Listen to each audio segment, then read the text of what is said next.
starts right now on 97.3 The Fan. This one is hit high and deep to left field, and Jose Miranda has hit a game-tying two-run home run in the top of the seventh inning. His first game in a Padre uniform, and a moonshot towards the bullpen in left has made it 3-3. Oh, it is back, baby. Baseball is back. The golden tones there of Jesse Agler. Supported, I might say, by the equally golden tones of our partner, Tony Gwynn Jr. And welcome to, maybe the less than golden tones of Gwynn and Chris here. I know, speak for myself, right, Scrabe? You're good. Yeah, no, I mean, you have some good tones, I guess. You think? Yeah. I've never really even known. Honestly, whether I have a good voice or not. It is Gwynn and Chris, 97.3 The Fan, picking it up after the Padres spring training opener, which turns into a 7-4 loss in the end of the Seattle Mariners. We'll be here for the next 3 hours. Sam Levitt is going to file a report here from Peoria shortly, so we'll go down to get some of Sam's thoughts on the opening game.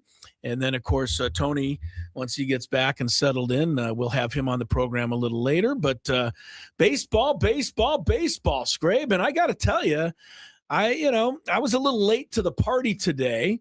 Did not turn on the game, which was carried on the MLB Network. I wasn't even really aware of that was going to be the case. And I don't know if you watched it at all. I did. On the MLB Network, but they carried Jesse and Tony. That's what Tony does every single day. He's always on the stream. Jesse, I love that. Tony. I love that. So I got to hear them and watch the game. And, I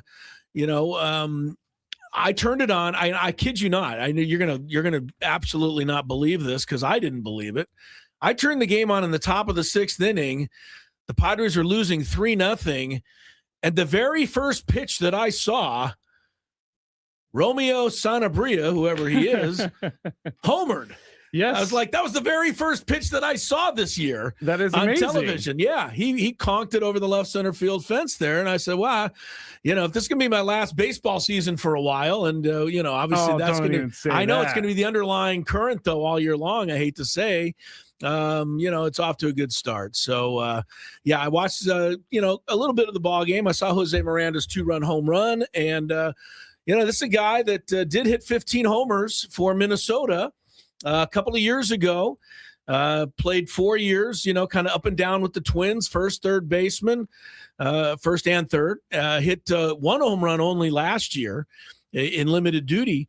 But his rookie year, he had 15 home runs. So he had a pretty good start to his career. You never know who's going to, It was Gavin Sheets last year. Right? Nobody, yeah. Well, the difference there, Jose Miranda was signed. I don't even know that made it into the newspaper. With the Gavin Sheets? I think Gavin Sheets was at least a little more well-known. You're right. Gavin Sheets didn't stop the presses, right, last year. So, yeah, I think it's similar in that way. But Miranda hit a home run, hit a double. So he had a good first game. Couple of other just, general thoughts that I had. At first, this isn't a general thought. I tweeted this out. The starting lineup, I think, opened my eyes right away because they were the top four, guys in the batting order, but they were in a completely different order. And the question, that I would immediately have, and I can't wait to ask Sam when he comes on and get Tony's thoughts too. Did Craig Stammer just do this for fun? All right, let's ask him. Or is this what they're going to be thinking of doing? Because you can talk to a lot of analytic people who tell you that Fernando should not be batting fourth; he should be batting first. And there's a lot of people who would tell you Bogaerts isn't the ideal leadoff hitter. Anyway, that was the first thing that caught my eye today. And so let's go right to that. Sam Levitt is here joining us from the game down there in Peoria. Sam, how are you today? How did you enjoy your first ball game of the year? Hey guys, good afternoon. Yeah, this is like a post-game show. How about that? A little post-game action We're for you. Sam's first post-game show of the Wait year. a second. Wait a second. That's this right. segment has to be brought to you by Dove or by Bill Howe. No. Or by David P. Shapiro. This somebody. segment has David a P. sponsor. Shapiro. This segment very clearly has a sponsor. And we You're love right. the It's sponsor. You're Yes, absolutely of right. course. David P. But, You'll get David to P. Shapiro read is our here. guy. We appreciate those guys, and it is because of our friends at David P. Shapiro I'm Law getting it for you, Chris. that Hold on. Sammy is on the program here. All right, let me ask you right. Okay, 7-4. We'll get into some of the. left the studio. He's got to get the because he read. I didn't, mean, he didn't give it to me. You a know, mess. it's Okay, important got it. for him to. We'll talk baseball. Yeah, let's talk. Well, let's just talk about the lineup. I mean, I Yeah. imagine somebody's going to ask Stammen, or if they already have, but Bogarts, Merrill, Machado, Tatis. I think last year, you had Fernando on the top, and you had Bogarts, batting quite a bit lower. I'm not surprised to see Merrill in the 2 spot. I've heard some talk about that, but I was surprised to see Bogarts 1 and Fernando 4. First, your thoughts, and then does it mean anything, or is it just the first game? Yeah, my thoughts quickly. I mean, I get it. Look, from the Fernando part of it, if you want him to be more of a run producer, power hitter, I could see the value in trying to get him more opportunities with guys on base and put him in, I guess, more of a mindset of, hey, I am supposed to drive in runs, and that is my primary job. So I understand it from that standpoint. Now, what I think obviously doesn't matter that much. What Craig Stammen thinks and what the Padres think is very important. Sure. And I will say, even before today's game, when Craig was asked about it, and look, I think we all understand we're not trying to read too much into a Cactus League opener lineup. Right. However, there were some things that were pretty interesting, and specifically about Tatis. Craig said, look, leading off may have not been something he feels like he's the best at. And right now, they're going to try something different and see how it looks. And he also likes the idea of Tatis behind Manny, gives Manny a little protection. So I got the sense today, whether it's Bogarts in the leadoff, whether it's Merrill, in the 2 spot, I think they like the concept of Merrill towards the top. He's an energy guy. He can run. I get that. You got the sense today when Craig spoke that maybe Fernando doesn't love leading off. Again, he said leading off may have not been something he's the best at, kind of going to what Fernando feels. So, look, Fernando obviously had an interesting season last year in the sense of he walked more than ever. His on base was better than ever, but the power numbers. Yeah, and there was the a lot of people who wanted to numbers, see more slug from Fernando last more year. We slug, heard that a and lot. Yeah. Yes, and I think you can very, very well make the argument of Fernando's team needs is the one that is going to slug more. So if that's a move towards creating a version of Fernando again that is more of the slugging kind, then I understand it. So, look, on one hand, it was a Cactus League opener lineup, and I do think they just wanted to get guys towards the top at bats early because those guys are heading to the WBC in about a week and a half. But even though it's just February 20th, no, I think it was fair to say you got the feeling today that this was something they're gonna toy with, and the idea of Fernando not being leadoff, no matter where he is below that, I think is something they're very much going to consider, and we'll see what the lineups look like the next handful of days. Yeah, I read a lot into it, and I know it's one game, but I still did. I read something into it. We'll see where it goes. I'm just doing a little number crunching while you're talking about it. Fernando did not do bad as a leadoff hitter overall last year. Had an 8.66 OPS when he was leading off an inning, but that included a lot of those walks rather than the slug. His overall for the season was 8.14. So he actually had a little better OPS anyway leading off. Now, leading off a game, he didn't do a whole lot. 776. He was about 50 points lower leading off the game. On the other side, people say, well, is Xander Bogaerts a good leadoff hitter? I don't know. Here's what he did last year. You be your own judge. 294 batting average, 819 OPS for Xander when he led off an inning. His overall OPS was 720. Yeah, and he stole bases. Thank you, Sam. So 819 leading off, 720 overall. Xander was 100 points better as a leadoff hitter. I'm not doing analytics. I'm not getting into all of that. I'm just giving you some good, solid numbers that support Xander leading off. So we've said this before. Xander Bogaerts seems like he could be the perfect leadoff hitter for this team because of what Sam said, because of what you said. But I was very surprised that they came out and Craig Stammen described it as he did too, because that was not something that we really talked about last year. I wasn't expecting to be already kind of having a storyline, on the first day, but why wait around? Let's see how it looks. And I think it's interesting that you say Fernando, maybe Fernando even came to Craig Stammen or said, I'd like to do something different. We don't know. We don't know that. But now Fernando did talk after he came out, and there was nothing groundbreaking in what he said. But look, he essentially said, "Hey, I can hit anywhere, I can do anything." And he can. That's true. It was it's kind of typical Fernando stuff. So he wasn't, Fernando is not the personality where he's going to tell you right after he comes out and say, yeah, you know what? I actually hated the hitting leadoff all the last couple of years, and actually really would rather hit kind of third or fourth. So he's not going to say that, but he I think I don't look. I think publicly is fine, kind of doing whatever. Every time I said last year, and maybe even the year before when he was doing some leading off, that I like Fernando in the middle, where he's driving in runs, and when he's getting some slug and making teams pay. Every time I said that, it was, Chris, you don't understand the game. It's analytics. Your best hitter should hit first because he'll get more at bats in the season. And this is why a lot of teams are doing that. Schwarber batted first for the Phillies before the Shohei. Now Shohei bats first. So I know there's analytic people that are going to say, don't take Fernando out of number one because you're going to take at bats away from him. But I want Fernando to have more than 10 RBIs better than a Luis Arraez. Right? I need Fernando in the 100 RBI range, and he can't get there when he's batting leadoff. For sure. Now the other, look, and Craig was asked about it this morning. Look, the other part of it, and I think it's also part of the consideration if they really consider batting him cleanup. Right. Yes, batting him out of the top three, I think, has two negatives to it. Number one, there's no guarantee it comes up in the first inning, which is not great. Yeah. Always. And number two, I mean, if let's say you hit cleanup the whole year, which who knows, right?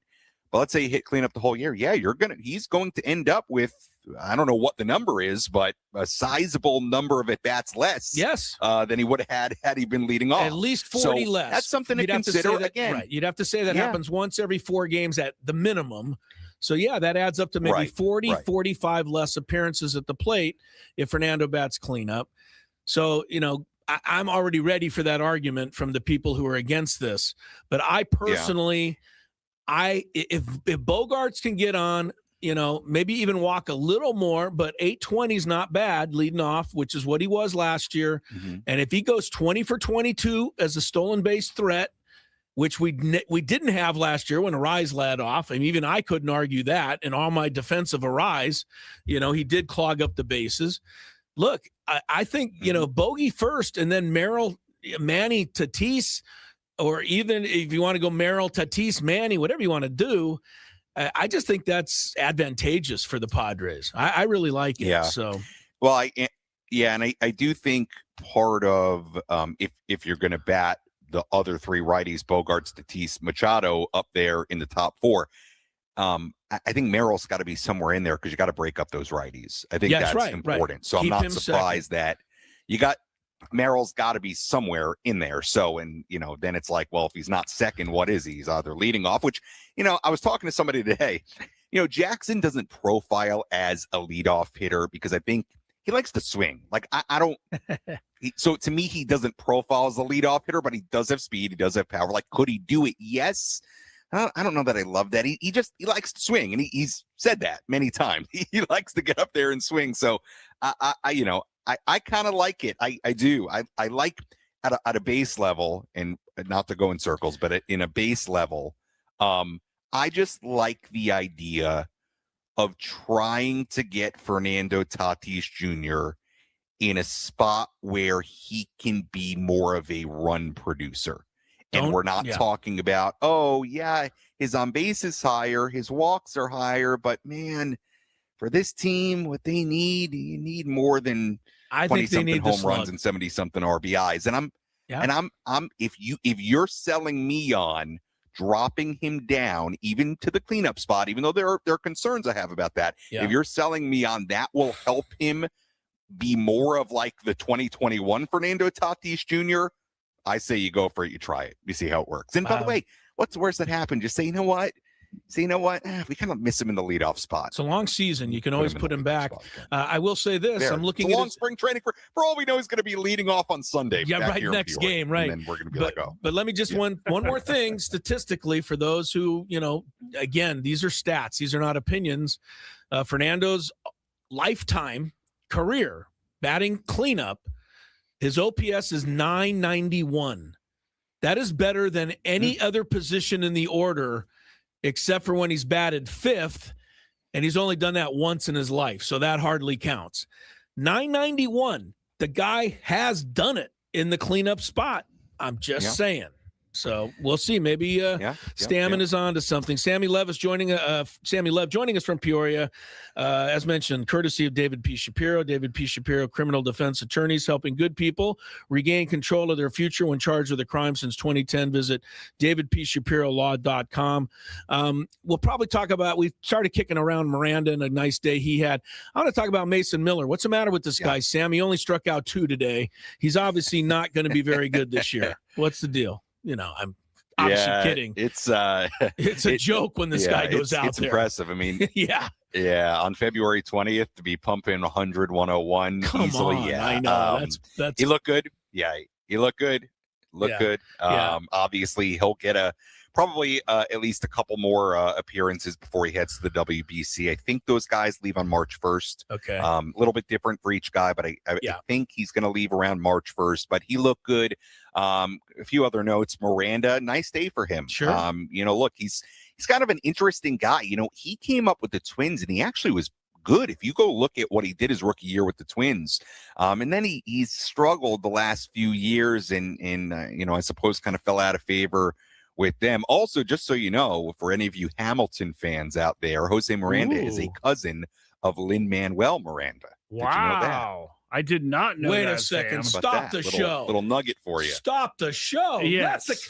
You can't get that anywhere else. Wow. You can't get that anywhere else.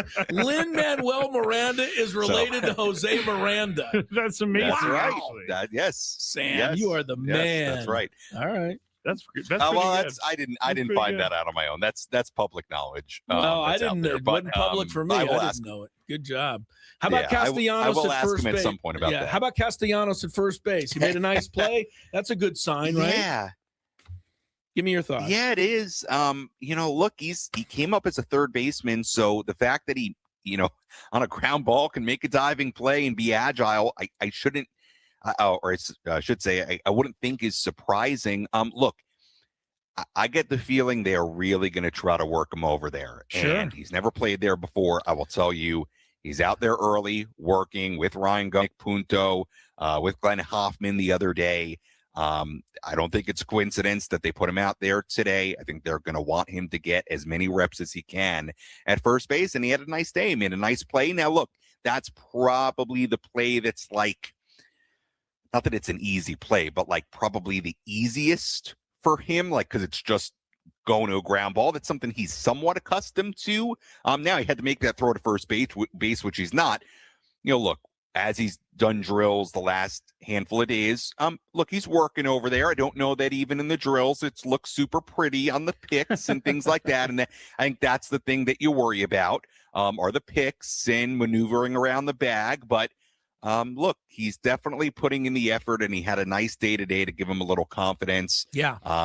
So that was good. Luis Camposano was 2 for 2 in ABS challenges. I saw so that. Was good. He was 0 for 1 at the plate, though. Right, Sam? Yes.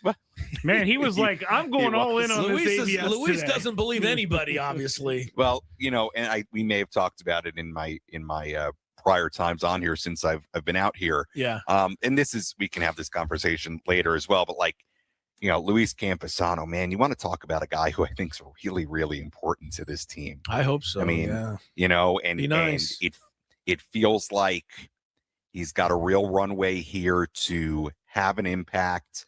It's a big opportunity for him. I don't want to say it feels like kind of like the last big stand for Luis. I think it is. I think that's fair, uniform, though. but I think it's I'll tell fair. you what, it feels like they're going to give him an opportunity to go out there and get it once again. Yeah. Because I think he's going to get playing time. I think he's going to get at bats. I think he's going to be asked to catch quite a bit. Freddie Fermin is being asked to take on a workload he's never had in his career and being a number one guy.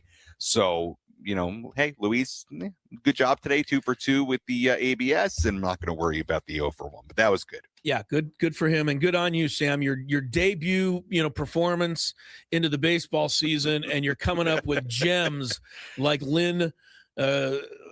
Lin-Manuel, I forgot his name already. Lin-Manuel Miranda. That's a great gem, then. Who, by the way, I love. By the way, I've never seen Hamilton. I don't know any unless of the music. okay, that's not fair. If I know you who Lin-Manuel is. But you better love rap music. Rap? I do. The whole play is rap music for 3 hours. Rap? Yes. Yeah. Every song serious? is. Even I know this. Isn't that like the whole thing? Yes, it's never 3 seen it. hours of rap music. I'm not saying it wasn't for me.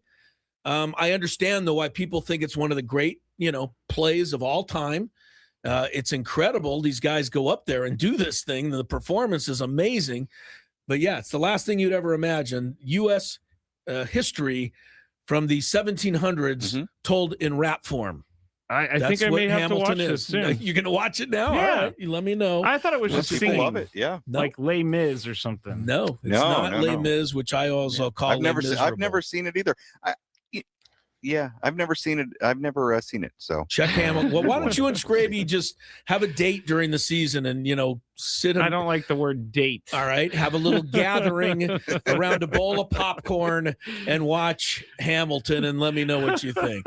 That would be the weirdest thing Sam and I could ever do. Yeah, brother. All right, Sam. Well, thank you, buddy. Now that I actually think about it, I since I've lived in San Diego, I have not seen like a stage musical play. production. Yeah, we have some good ones down at the not Civic since Theater. I've lived here. I've got to check that off my list. Get that off. I gotta do that. I'll try to get you some tickets, Sam. I might I'll have. go. I might have. Not you, Why? Sam. I'll go. Sam, I'll get tickets for. I love I'm plays. telling you and right stuff. now, I'm not going with Scraby. No, I I'm wouldn't not make going you to go do with it. Scraby. No. You know, I'll do things with Scraby. I'd go get dinner with Scraby. Yeah, but you're not going to the theater. But I'm not going to a play with You're Scraby. not going to the 100% with theater. you on that. And I'm not going to watch Hamilton with you either. So I love Scraby. I guys hang out ought with to go Scraby. see yeah, we're friends together. We're friends, but I don't need to go The on two a of date you with have not Sam to a theater. You should both. Wow, look. How about if I get 2 tickets on opposite sides of the theater, so you don't have to sit with each we're other? there. We might as well sit with each other if Well, we're there. you But I'm just just said not you going to can't go. be- I'm You're just not making going it to go. sound like you can't be seen with the guy. I'm just not going to go. All right. By the way, last note of the day: Connor Joe drove in the game-winning runs. All right. Thanks, Sam. Always good catching up with you, pal. Thank you, Sam. We'll talk to you soon. All right, Thanks, guys. buddy. See ya. Have a good weekend. Yeah, You there too. he is, Sammy Levitt, joining us from Peoria, courtesy of the David P. Shapiro. Criminal defense attorneys helping good people regain control of their future when charged with a crime since 2010. Visit davidpshapirolaw.com.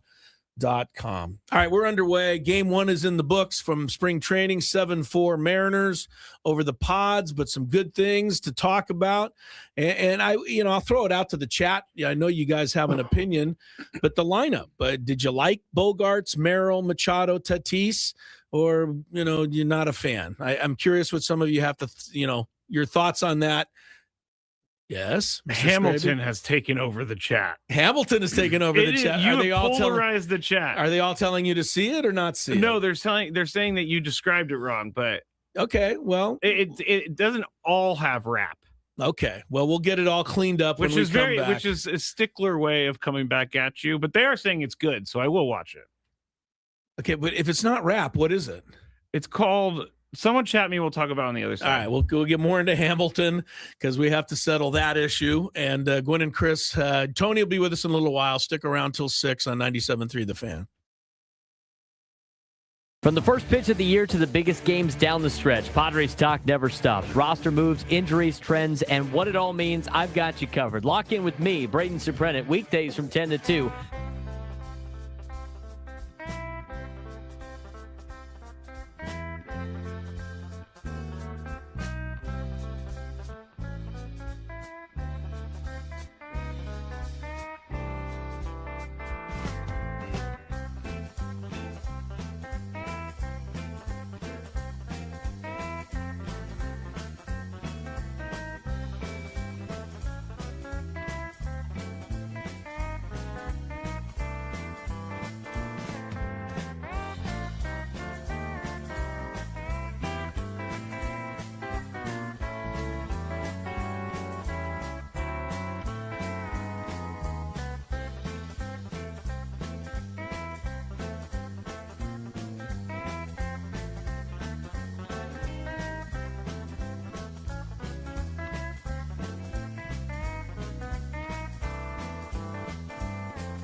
I'm glad you're with us. It's finally a Friday. It's Gwynn and Chris, 97.3 The Fan, and welcome to our discussion of the famous musical Hamilton. That has seemingly taken over the program. Before we get into a little more of that, because look, we did some asking and some digging, and okay, can I call it rap music? Yes and no, I guess. Some people are saying no, but I'm gonna say you're okay calling it rap if you're trying to give an easy term for people to understand. Agreed. Because we'll play a little bit of it because Chris looked up the most famous song. It's the Room Where It Happens, and it's a rap song, and it floored me because I did not expect this, but here it is. Ah, Mr. Secretary. Mr. Burr, sir. And did you hear the news about good old General Mercer? I did not expect this at all. They renamed it after him. The Mercer Legacy. So he's actually telling American history. Yeah. He said Mr. Burr there. He's referring to the character Aaron Burr, who had a duel with Alexander Hamilton, killed Alexander Hamilton. Yep. But it's the historical, account of America told in rhyming verse. Right. That is in itself pretty incredible. But this is in my list of things to watch. That is why now. Lin-Manuel Miranda became quite famous for it. And if you're asking us why we're talking about him, because his cousin Jose Miranda hit a home run and a double for the Padres today. That's how we got into it. Let's check. Wait, hold on. Tyler's saying this show being like a decade late on the Hamilton craze is so hilarious. We would have never talked about Hamilton unless Lin-Manuel. Okay, yes, thank you. We're not Tyler. Yeah, we're not trying to be Hamilton people. This just came up because of the connection. Yeah. I fully 10 years ago, had we had our sports talk show there, we would never have talked about it then. No. The only reason we're talking about it now is we've because gone 8 years without mentioning Hamilton. Yes, just because of this connection. Chris and I are a little bit further behind on that stuff. Well, but I've seen Hamilton, so I don't think I'm that far behind. Oh, yeah. You're ahead of me. I was able to describe it, and I think fairly accurately. If you want to call it hip-hop, fine. I think rap is something I think of as being more of a rhyming type of, music culture. Yes. All right, let's check some traffic, then maybe we can get into some sports here. From the 855 Get Ross Traffic Center.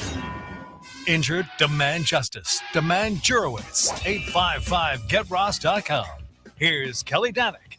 Traffic is brought to you by Rivermark Medical. Starting to heat up on the roads a bit. Collision now on eastbound 8 just before Waring Road. Looks like a couple vehicles involved. Got that right lane blocked. Southbound 15 right before the 5. Reports of a bumper in the left lane. In the North County, northbound 15 before Camino del Norte. 2-vehicle accident in the center divide. Looks like one vehicle may have caught fire. We've also got this collision in the center divide on eastbound 78 just before Los Posas. Rivermark Medical is conducting a Rapid 3 study for FlowStant, a minimally invasive device designed to relieve symptoms from BPH. Men 45 or older suffering from frequent, painful, or difficulty urinating may qualify. Learn more at rivermarkmedical.com. That's rivermarkmedical.com. I'm Kelly Danick with Gwynn and Chris, San Diego's #1 sports station, 97.3 The Fan. Hello, Max Graby, Gwynn and Chris, 97.3 The Fan. We're here till 6, in the aftermath of the Padres spring opener. 7-4 Mariners was the final, if you're just tuning in. And I wasn't joking. Our old friend Connor Joe did drive in the 2-game go-ahead runs in the bottom of the 7th inning after the Padres had come from 3-0 down to tie it. Home runs hit by the Padres, 2 of them today, and I think we could give you all day to guess who they were, and you wouldn't get it. Number Jose one, you Miranda? wouldn't even know that. Yeah, Jose Miranda's one. You wouldn't know that Romeo Sanabria was the other, though. I'll tell you that. But sounds like that's an awesome name, Romeo Sanabria. Yeah, we're number 93 out there. So look, everybody's got to start somewhere.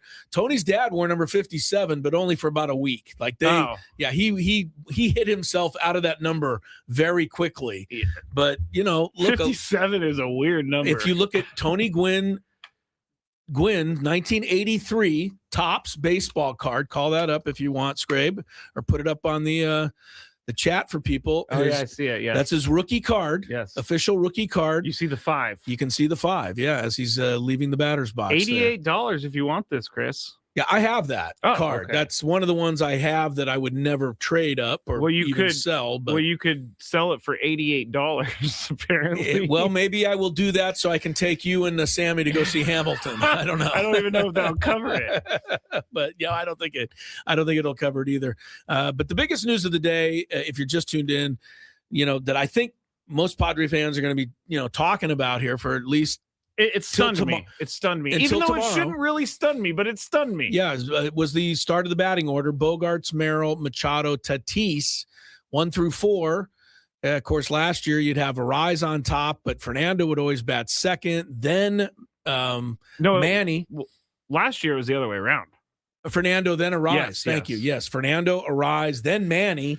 Bogarts would bat, 6 or 7 down there last year. But they're going bogey on top. But again, and Craig Stammen did discuss it today, and it's something that they are looking at. So we'll see, how that works. I do believe, as I went through some of those numbers, they're not off. No. Bogarts had a better year leading off than he did when he wasn't leading off. And Fernando's career numbers batting cleanup, although he hasn't had it as many as, batting leadoff, 996 OPS batting cleanup. He seems to do okay. Thrive. It's perfect for this team because Xander is a contact guy at this point in his career. He's not a power guy. Doubles, not many home runs, and he can get on base. He can steal some bases. He's the leadoff hitter that this team needs. A guy who can get a single and then move across the base pass. He can also, and then Fernando drive him in. Well, look, you had Fernando who could get on and steal a base too. Right. Yeah, but he could still steal bases. I don't know how much Fernando's going to try and steal this year. They keep slowing him down. You understand, and what I mean by that is teams don't want the likes of a Fernando banging themselves up stealing bases anymore. They feel it's a bit of a diminishing returns thing. Yeah. Doesn't mean Fernando can't steal bases. He will steal some. I don't think they want him going, even if he hit 40 home runs, being a 40-40. Yeah. They just don't want him to try it that many times. And you kind of see that with most players as they get into their 5th, 6th, 7th year. Teams don't want him running that much. Ricky Henderson was in a different era at a different time. But even Ricky, the thing that's incredible about him is that he didn't seem to get banged up, and he didn't seem to slow down in July, August, and September. Like he was still running and stealing the way he was at the beginning. He's one of those guys who won the genetic lottery. Ricky, Ricky won the lottery. Ricky won the lottery, as Ricky would say. So anyway, we'll get Tony's thoughts on the batting order. And some other stuff with him when he joins us. A couple of other things from spring training today. It's day 1, so I like to look around. But did you see the first home run of the spring? Who hit it? Pete Alonso. The Polar Bear in his debut with the O's hit a 2-run homer today. I think the Mets are really going to regret letting him get away. And I know they had to pay him a lot of money, but they were already paying him a lot of money. And you're already paying Juan Soto like $70 million a year. So what's a little bit more if you're Steve Cohen? Yeah, I'm not sure if they thought it couldn't have been because it was not a good mix. Pete Alonso was the favorite player of every Met fan, or not every, but the majority of Met fans. So, trading him or letting him go, letting Diaz go, who was the unquestioned favorite of the Latino community in New York, which would celebrate beyond belief whenever he came into the game. Remember that? His entrance song was even more electric than Suarez. So I can't play it because it'll copyright me. Yeah, but they went crazy in New York when Diaz came in. So, the Mets parted with 2 guys like that. Now, you bring in Bichette, you bring in Polanco, you bring in Semien, you bring in, Freddie Peralta. Devin Williams. Yeah, Devin Williams. That'll make people feel a little better. But we'll see. I hope that the Mets regret trading the Polar Bear. The Polar Bear is kind of a fun character to me. He's a little bit wacky, right? He's definitely wacky. Yeah, he's a little wacky. He's definitely wacky. He's the guy who wants to have hockey style fights in baseball. He legitimately said that he would, if he could change one rule, it would be you get to charge the mound. You get to charge the mound free of charge, according to Pete. And if the pitcher doesn't want it, then they tell you to stop or something weird like that. What was it he did in the dugout during that Brave game a few years ago? Somebody hit a home run and he was shouting at a pitcher. I'm envisioning it too, but I can't remember exactly what he did. But, the Polar Bear is a character. I think they'll miss him. Now, the other home run that I took note of today was in the Colorado-Arizona game because the Rockies' old friend Nolan Arenado hit a home run in his first day as a Diamondback against the Rockies today. How do you think this is going to go for him this year? Arenado? Yeah, last year I had him on my fantasy team, so I had a front row seat to how bad he was. Yeah, I don't think he's going to be a whole lot better. I think the Diamondbacks have a little better, more friendly park. But to me, bat speed is bat speed. And I just think Arenado doesn't have the same that he used to have. He's also not anywhere near as good defensively as he was. Now, that still makes him pretty good. Yeah. But he wasn't Gold Glove, even a finalist last year. That's quite a drop-off for a guy of his caliber. So I think Arizona is going to be happy if he can bat seventh and just kind of steady the ship. But I don't look for him to be a major contributor there. And I hope I'm right, because if Arenado does give them a big lift, that's going to make the Diamondbacks a lot better. It's definitely bad. The other guy at a home run today was for the Suzuki hit one for the Cubs. That was the only run they got today. Austin Hayes homered in his White Sox debut. The White Sox actually played the Cubs today. And Salvador Perez is still hitting home runs. How old is he now? He's got to be like 37. I'm not kidding. Wow. He hits 35, 40 a year, this guy. You know what we were talking about on the Scraby show last night? Because I went and I was talking about Fermin. He's 35. He'll be 36. That's all. May 10th. Perez, 35, huh? But he's been playing baseball since 2011. Okay. So this is 15, 16 years, and especially doing it as a catcher. Yeah, that's what I'm saying. Yeah. At the end of his career, they even moved Johnny Bench to third base. I didn't know that. Oh, yeah. Salvador Perez hasn't moved. Yeah, he's still catching. Well, the thing with Freddie Fermin is that he's 30, and someone on the chat said, "Oh, well, he's older for a catcher." And I'm like, "Well, he's been sitting behind Salvador Perez's entire career. He's a fresh 30. He has fresh catcher legs at 30." And comparatively, I think, people are somewhat split on Fermin being the starting catcher, being capable of taking over the starting catcher position, but I think he showed us last year that he could handle it. I think he was pretty good. If you want somebody to be more of a 7-hitter, then Fermin's not your guy. But he's to me, he's a perfect number 9 hitter. He turns the lineup over. Oh, I thought you were just going to say bottom of the lineup, but 9, yes. Yeah, no, absolutely. I think he's just a good 9 hitter. And you know what? You got to have somebody bat 9th. Exactly. It would be nice if you had a team where, you were so good that Willie Mays batted 9th, but you're not. That's the Dodgers, Chris. That's the Dodgers issue. They got Tommy Edman batting 9th, who's pretty much an all-star, but he's a number 5 hitter elsewhere. Right. But no, I think Fermin's, fine. If he has the same kind of season, I'll take that. But I hope that Campusano can augment it with some power, because we really did suffer at the catcher position until like August last year. It was right. Tough. I mean, both catchers were hitting under 200 until the trade deadline. Speaking of our Elias Diaz, he signed with the Royals today, a minor league contract. So he's trying to make his way back in. And I guess Diaz went to the Royals because he felt comfortable. They already have the Royals. I was looking at this the other day. They have Berger, they have Kolek, they have Lugo, and they have Waka. Yep. They almost have an former Padre rotation in Kansas City. So Elias Diaz says, why the hell not? Why not make it a full former Padre battery? He's going to try to see if he can't latch on with the Royals. We got a couple minutes left. Tony's going to join us at the top of the hour. All right. Nick Castellanos at first base. Great play. Sam's right. I still have many questions about him at first base. Well, you've got to have some questions until he, settles in and, plays a whole spring training. But I will agree with Sam. Making a good play on your first day is a little confidence boost. That's all it is. Look, Castellanos no one's ever going to be confusing him with Roberto Clemente or Andre Dawson or Larry Walker or any of the other great right fielders you want to name. Our guy in Philadelphia yesterday, who was really funny, but I think straight up, John Kincaid. Yeah, John said he thought he could play right field as well as Castellanos, and he wasn't kidding. So got a lot of comments about that interview. Castellanos, he said, made no errors last year because he never got to a ball. Which is a weird way to think about it, but it's very wow. true. Let me tell you something. You know who invented that? And I hope he's not listening, because I love him. And when he came into studio, it was one of the greatest moments of my life. But the guy who invented it was the Garv. Yeah. The Garv, when he was with the Dodgers and even with the Padres, never made an error. And it was because he didn't get to the ball in time. Went to a ground ball. He just let it go. The second baseman would have to go get it. How is that on air, though?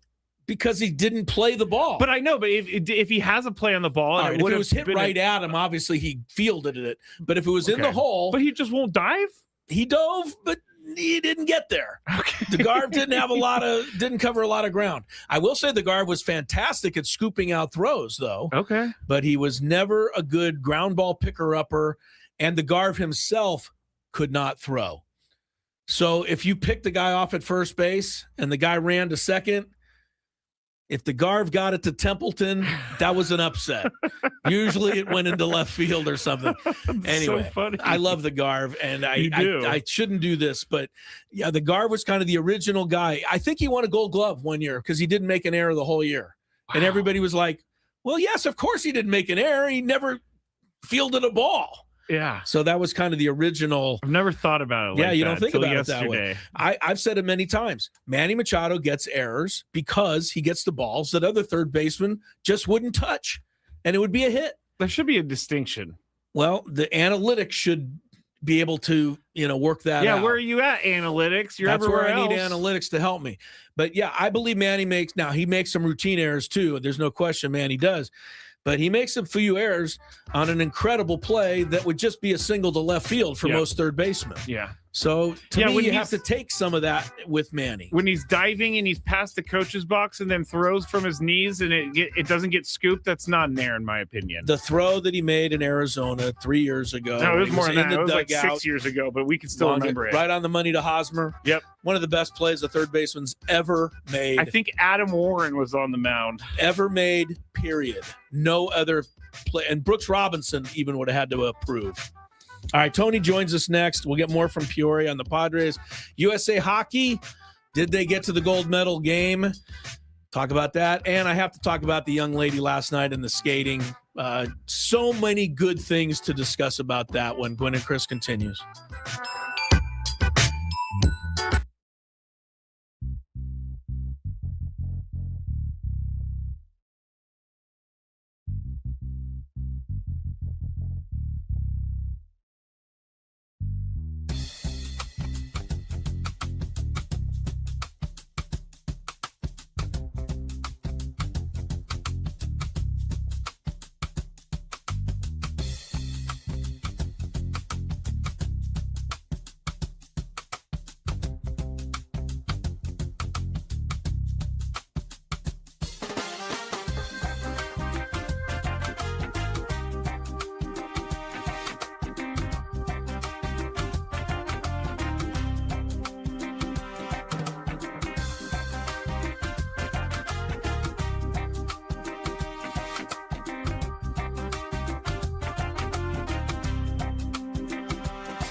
Palace down there in Arizona, where the Padres fell to the Mariners 7-4 in the first spring training game of the year. If you just tuned in, got a little few storylines to discuss from the game today, and we will do that here with Mr. Gwynn shortly. Before, though, we get to that, I want to ask Tony Gwynn Jr. now how he feels about being a coworker of Brian Kinney's on the MLB Network. I watched you. I watched you today. I saw you too. You were on the MLB Network, sir. I don't know if you're getting a check from them, but they did. How'd I do? You were great. Yeah, you guys were great. You guys were great. I mean, you guys are trying to do a radio call, which is what you're paid to do. But they took the feed and he's talking about he was on MLB Network this morning. He's talking about that appearance. Well, he's done a lot of those. Yeah. No, yes. They had the radio call. Oh, well, I guess that's all they had to take. No, but during the game today, they carried your guys' call. Yes. So that's what I was referring to. They didn't tell you that? You would think that they would at least mention that to you, so not to say like, I don't really like this Julio Rodriguez guy. He's kind of a character or something. Yeah, I don't really talk like that. No, I know you don't. but I would. If I was on there, I might say something silly like that. So no, you guys were the voices today, so it was fun to get to listen to you during the broadcast or the telecast on MLB Network. And yes, you were on this morning. And your fans came out because everybody I don't know if you saw the one tweet. Why is Tony so adorable? Oh, well, of course. See that one? Of course. I saw that one. Did you see that one, Tony? No, I didn't see anything. You were adorable, according to at least one tweeter out there. So, yes, you did it. You had a big day on the MLB Network. So, yes, well done. And say hi to next time you're in the office. Say hi to Brian Kinney for all. How long are we going to drag out this joke here? Well, I know. I mean, the Brian Kinney thing's never going to go away. We know that. I'll say what's up to BK when I see him. There next you time. go. There you go. There you go. Anyway, just some quick. And before I go into the specific questions I want to get to, I'm just curious, kind of what your takeaway was overall for day one. It was a long game. Yeah, it was a long game. You're right about that. It was a long one, man. Yeah. I don't really have a takeaway. Yeah, I don't. It's so early. It's the first game. It's just nice to see these guys getting ABs. I don't have a takeaway. I'll tell you. Well, I guess my one takeaway is that Jake looked as good today as he has every single time I've seen him. Whether it been in a live, we're talking Crony. Crony, yes. Okay, good. He's looked good. He had swung the bat good today, but I don't really have any takeaways. I think it's get one day, we go to surprise tomorrow. We stack these days. We get like a week into this. You can start to have like some type of opinion about something, but I just think today it was just the start of spring training. A long year. Do you guys remember when I was like freaking out about the spring training back when we first started? I was like, man, these guys can't win a game. This is going to be a long season. And now look at me, guys. That's what he said before you came on, by the way. He was already panicked.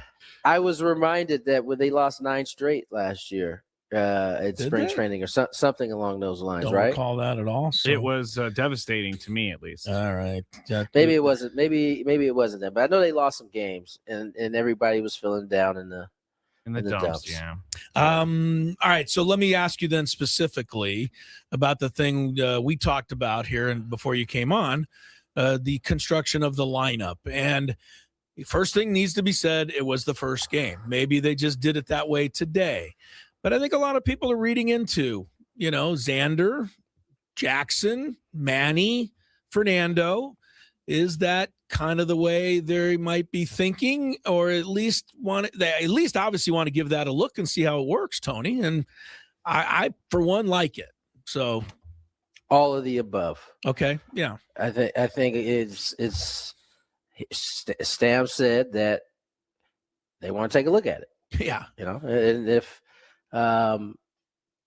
Toddy is in the 4-hole because you want to protect Manny and let him enjoy being hitting in front of Toddy. And I just think that ultimately in spring training, you should be experimenting It did. By the way, it didn't work last year, so you should try not to do the same thing. And so this could be something that ends up sticking. Maybe it's not. Fernando has a 990 something OPS in his career batting cleanup. That is a much smaller sample size than his leadoff numbers, but when he has hit cleanup, he's done well. I also looked, and Xander had a 100-point higher OPS last year, leading off an inning as opposed to hitting later in the inning. Those are at least two numbers that tell me that it may trend in the right direction. And at least with that, this is why I totally get why they would at least try something like this. And you're absolutely right, Tony. There's no reason not to. So, yeah. Castellanos at first base made a nice play. We don't want to we're not ready to give him the Gold Glove yet, but it gives him a little confidence boost, right? So, we're going to see more of that for sure in spring training. It's a competition. Yeah. It's Ty France, he gonna get his opportunity. He's a Gold Glover. You got Nick. Obviously, Gavin is certainly saying, "Hey, I want to play first base." He's looked good there. We're gonna see him. So it's a competition. And Nick today on the defensive side, showed that I'm gonna be here. Like I'm gonna be able to make some of these plays. So we'll see how it goes. That's what it is. It's a competition, and I think they know that. I think, Gavin is this is not necessarily competition in terms of him, right? He's going to be either a DH or he's going to play first base. But for the other guys, they're going to have to show that they're going to have to win the job. The other story today, there's many stories today, but many stories. Yes, another one I want to touch on is the performance of Lin-Manuel Miranda's cousin. Do you know who that is, Tony? Do you know who Lin-Manuel Miranda is? No, I don't, but is this Jose Miranda? That is Jose Miranda's cousin. Lin-Manuel Miranda is most famous. He's famous for a few things, but he's most famous for being the guy who wrote and produced and brought to Broadway the very famous play Hamilton. Oh, wow. By the way, we know this because Sam Levitt, during our visit with him, just randomly dropped that He dropped that note on us that Jose Miranda's cousin was Lin-Manuel Miranda. So you missed it, Tony. But you can book it, right? And we had about it's true. Right. We had to go for a 20-minute discussion on Hamilton on the show. But having said that, this is a guy that had a great rookie year 4 years ago. You never know, when a guy might reassert himself. And I thought Scraby brought up a good point. He said, when we signed Gavin Sheets last year, there was no fanfare to that. Well, there was certainly no fanfare to signing Jose Miranda. Who knows? Maybe he's, it's one day. I get it. But maybe he's the guy this spring. So things happen like that. Yeah, no, listen, I think I just saw something flash across my thing. Did you guys see that? No. Floyd Mayweather Jr. unretiring. Oh, I did not see that. Is he going to fight? I didn't know he was. Is he going to fight Ronda Rousey or? No. He said unretiring. She's retiring too. No, she's unretiring also. Ronda Rousey is, didn't he? Yeah, I knew that. I knew she's unretiring for sure. Yeah. Anyway, Lin-Manuel Miranda's cousin. What about him? Jose Miranda. Yeah, man, he had a good day. Double homer. Sure. You're right. He had a terrific first year, and there were high hopes for him in Minnesota, but it ended up not working out. And this is a dude that has shown that he can be that dude that type of guy in the lineup. Now, where does he fit? How? He's a part of the competition from a standpoint that he's a bat, and it could also be may the best bat win at the end of the day. And listen, spring training is not a good it's not the best way to be able to decipher who Agreed. But it's the only thing that they have. They don't have any other tool to determine. And so this is why it can be volatile at times. It can be tricky. For sure. Yeah. I mean, now I'm going to call the guy Lin-Manuel Miranda.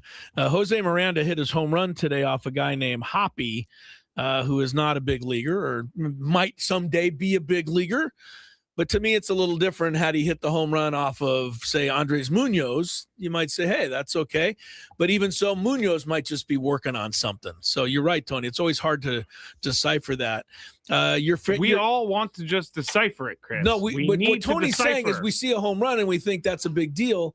It is, but I think there's varying degrees of home runs in spring, depending on who you hit them off of. Your guy, Jesse Agler, is just the best. And here's what I mean by that.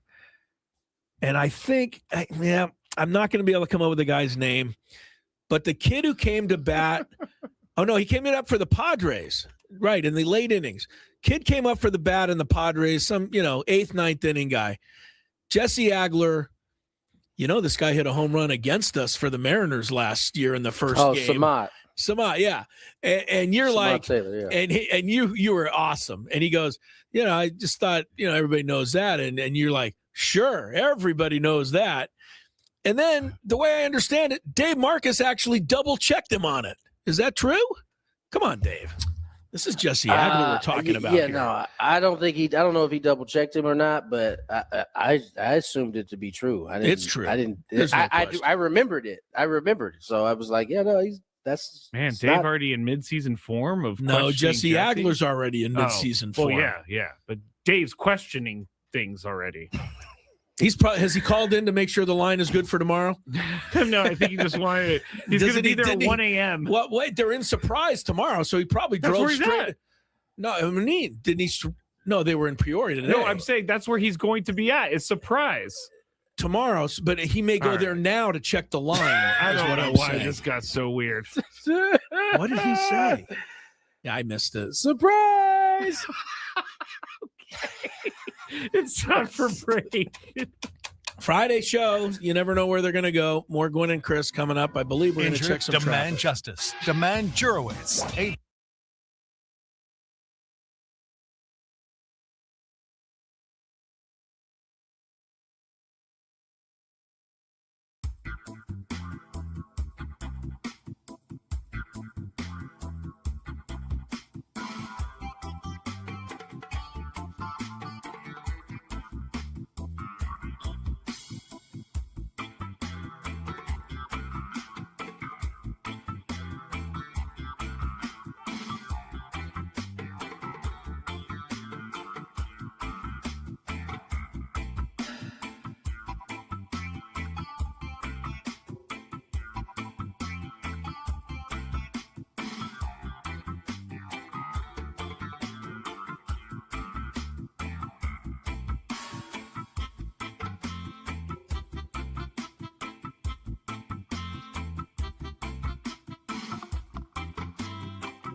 19 is the time. Tony's in Peoria, and Tony, Scraby and I are going to do our best to kind of prop you up here. Man, you're tired, and I get it, man. You just did a 4-hour broadcast and all of that, so we appreciate you, man.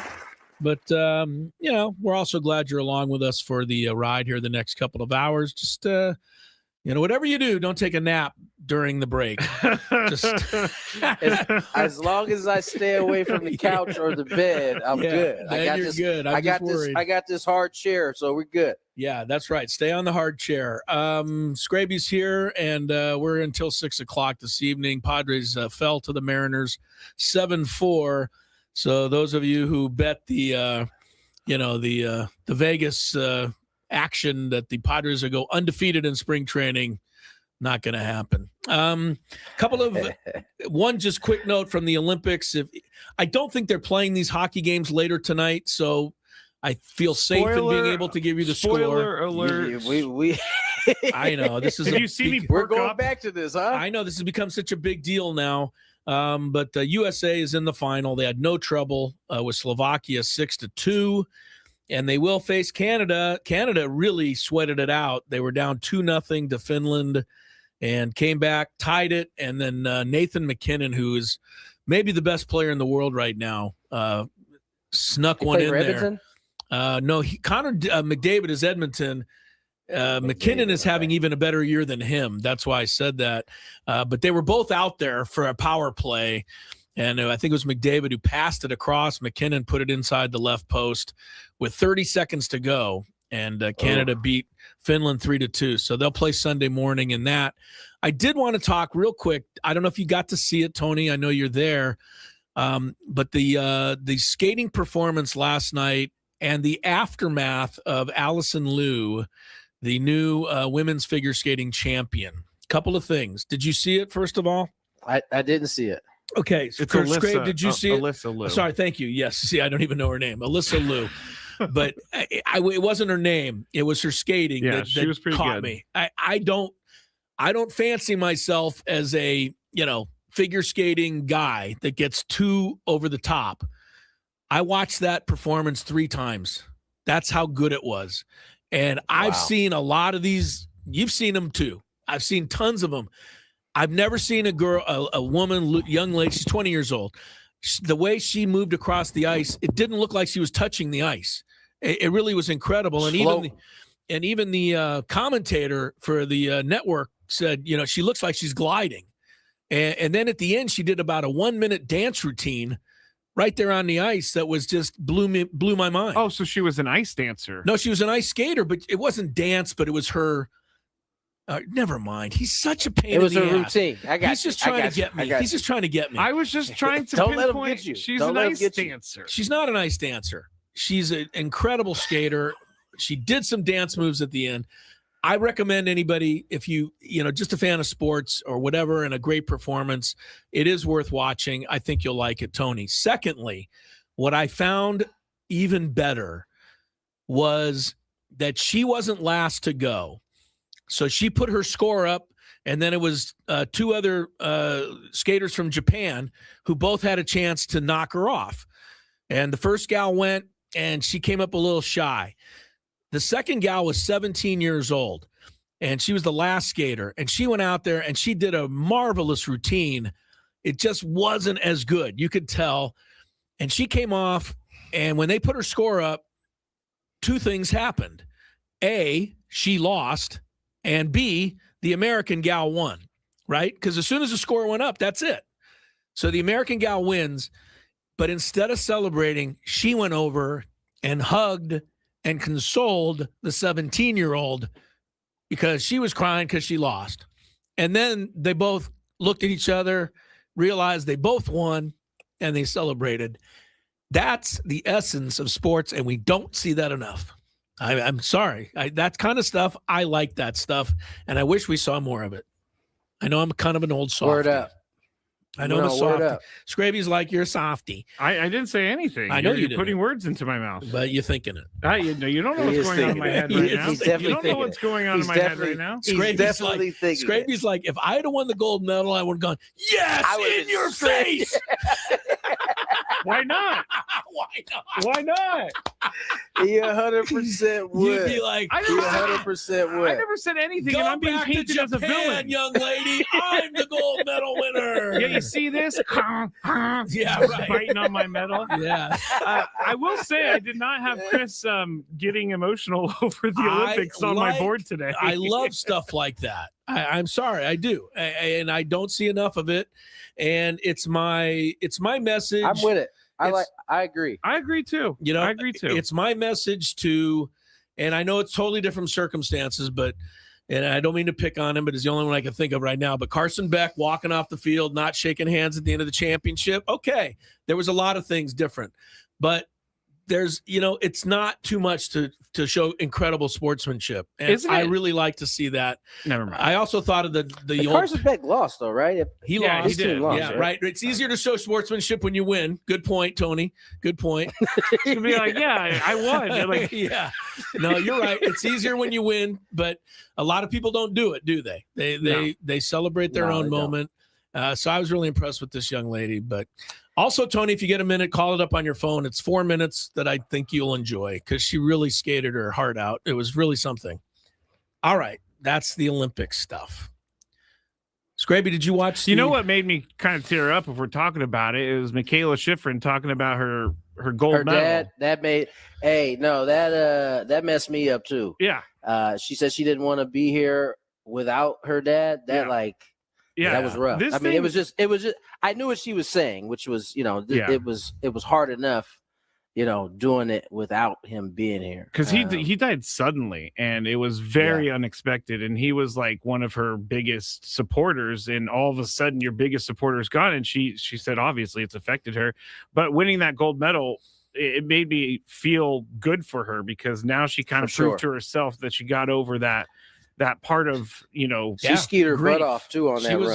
She did. That's a great story. And she hit the lowest of low points at the last Olympics. You can't go a whole lot lower than she did. Yeah. She fell every time. Yeah. And she was supposed to win every time. And she never even finished a race. So for her to win, that was a big moment. Anyway, the Olympics just, surprised me with some really good, exciting, emotional, but, moments that I think I like and we need. Like, no problem with that. Would you completely ignore the Canadian curler in all aspects of life? I am so mad that they're in the finals, by the way. I'm So kind of mad too. right? I'm So kinda mad. too. Like they're in the finals tomorrow. I think it's tomorrow morning. It has to be soon. And they're playing Britain.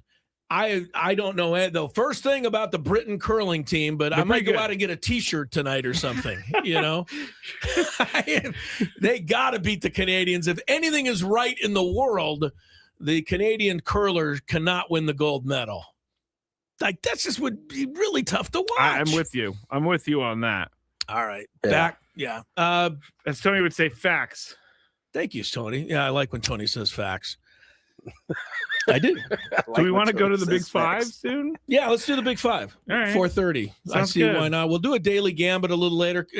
Just kind of a loosely based one because we've got a lot of big games this weekend that I want to talk about, including the Aztecs tomorrow. So stick around. A lot to go. Gwynn and Chris. Gwynn and Chris.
All right, Scraby's got the big five as we welcome you back here on a Friday afternoon, evening. Finally a Friday. Chris Ello, Tony Gwynn Jr. sitting in a hard chair in Peoria, and we're not allowing him to go lay down between segments. He was standing in the last segment. That may be the end of him right there. If he lays down, that's it. I'll hit these Narnia doors and I'm out.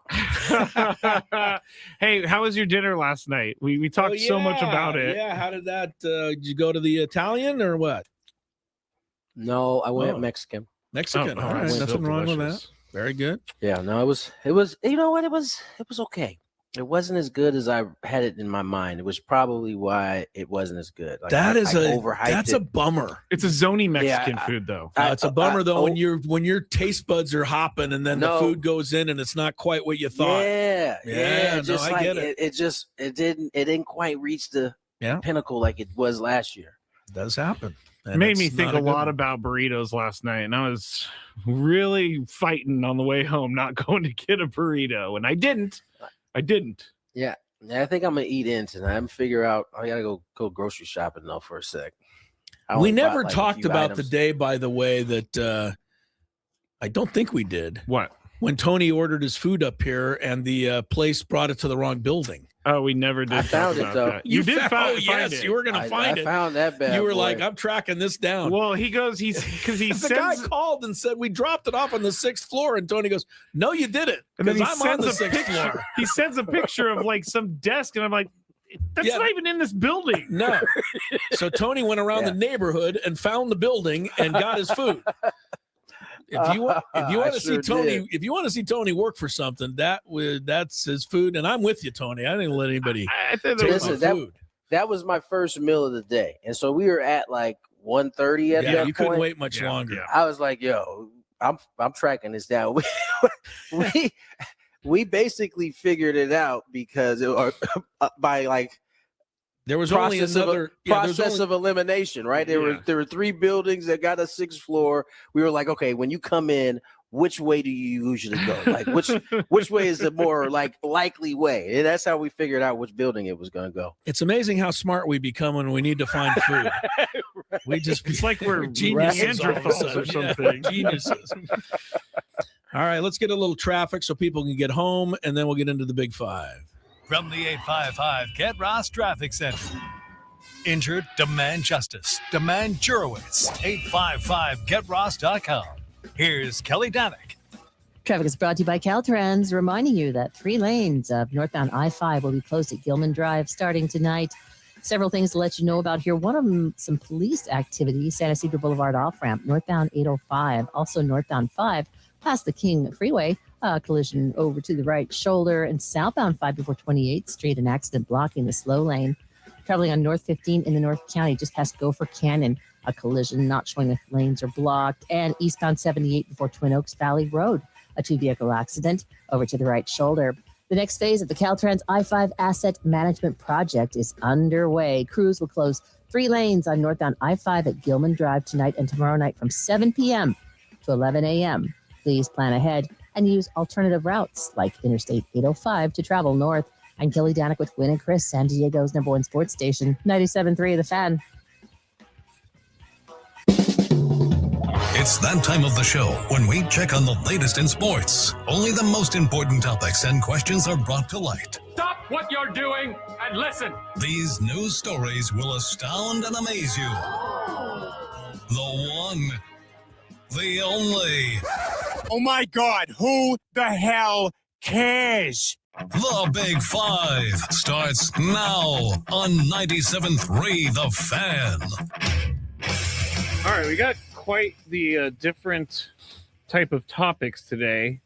Do you guys know, I'm trying to get a video ready. Do you guys, Fred Hoiberg, did he ever coach in the NBA? The Bulls. Oh, he was a Bulls coach. Yes. Okay, I was right. A mediumly successful Bulls coach, maybe like a medium successful. Yeah, kind of a 500 guy. All right. Well, number 5. He's in some trouble. Not trouble, but he's got some questions lately about something that he did on the basketball court. And he had a really good reason for it. So let me just play this news story out of Nebraska, because that's where he's coaching now, is Nebraska. And here is what happened. Sports news today, Husker head coach Fred Hoiberg addressed a viral video showing him swat an Iowa fan's phone during a court storming after the loss to Iowa earlier this week. Hoiberg says it was a, quote, heated moment and that the situation escalated quickly. I was going through the handshake line congratulating the Iowa coaches on a hard-fought win. And all of a sudden, out of nowhere, this kid rushes up on me, and I reacted to it. And I think anybody in my position after a game like that would have reacted in a similar way. Hoiberg said court storming is a great way for fans to celebrate, but that it shouldn't compromise the safety of players or coaches. Iowa has released a statement apologizing for the incident, and the Big Ten said it wouldn't take any action against All right, Hoiberg. well, they didn't. I knew they weren't going to do this. I just needed her to set up the story, he has a pacemaker. And he relies fully on a pacemaker. Who's this, Fred Hoiberg? Fred Hoiberg. Okay. So he said that he has been told in the past that if someone, cell phones can cause, something to happen with the pacemaker, and it could malfunction. I don't know what a pacemaker does when it fails, but okay. He's saying that the cell phone rushing him was a double whammy. Was scary because kind of he's been told whammy. it could kill him. Okay. All this other stuff. Chris, is he in the clear? I think so. Snatching a phone. Yes. And I'm the same person that, I said, you got to be careful. I'm against John Shire, the crier, but I'm for Fred Hoiberg, and maybe that's contradicting myself a little. I think you're a little bit biased on this one with your medium Bulls coach. Yeah, no, that's not it. To me, Shire's situation is a little different than this. This was something that startled him. Yeah. And came out of left field. You're in the handshake line. You're not expecting it. To me, the Duke whining and stuff, I mean, when you storm the court, you got to be careful. And I think Hoiberg was being careful. He was just doing his handshake, and it stunned him, surprised him, startled him, and he reacted by slapping the phone out, and he apologized. So I'm okay with this. I think he's fine. Tony, is he in the clear for this? 1,000%. Okay. Stop running up on people after games. Listen, fine. You want to have your phone out? Cool. But if you run up in my face after a game like that, I might, slap that phone out your hand. Yeah, like somebody said, what he should have done was take it and put it in his pocket and say, hey, now what are you going to do?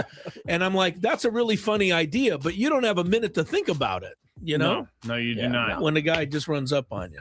Can we just talk about how bad that news report said that they didn't even mention once that he had a pacemaker and that's why he grabbed the phone?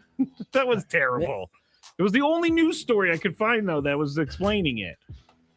I don't know why that upset me so much, but it did. Number 4. We're broadcasting live from the Bill House Studios. We know how. Twins right-hander Pablo Lopez is going to have Tommy John surgery next Wednesday, per Aaron Gleeman of The Athletic. Earlier this week, it was the Twins that revealed he had tearing in his right elbow's UCL. He took a few days to explore a second opinion, but it seems like there is no avoiding the worst-case scenario. This is going to be his second Tommy John surgery. So my question is to you, Tony, is a second Tommy John surgery no longer considered a death sentence for a pitcher?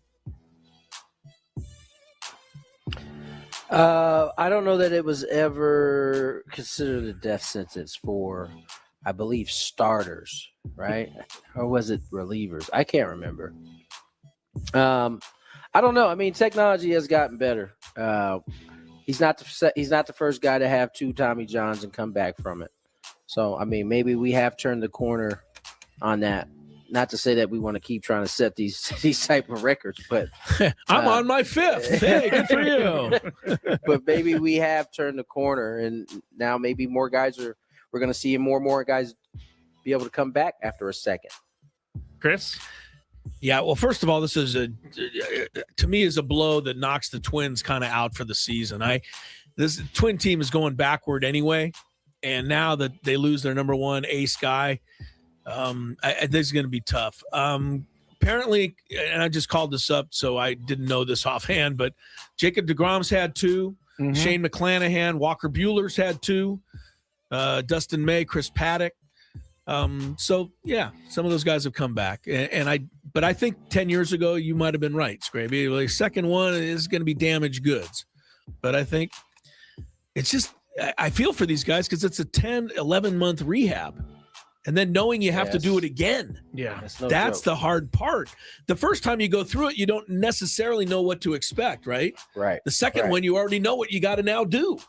So that's the hard part. For sure. All right. Sorry to Pablo Lopez. Number 3. Now, this is a crazy story. I don't know if you guys saw this out of the Olympics. Short track speed skater Kamila Sellier of Poland was immobilized on a stretcher and wheeled out of the skating arena today after a competitor's blade sliced her above her left eye during the women's 1,500 meters at the Olympics. She went down along with the 15-time Olympic medalist of Italy. And so they kept her from the race was paused.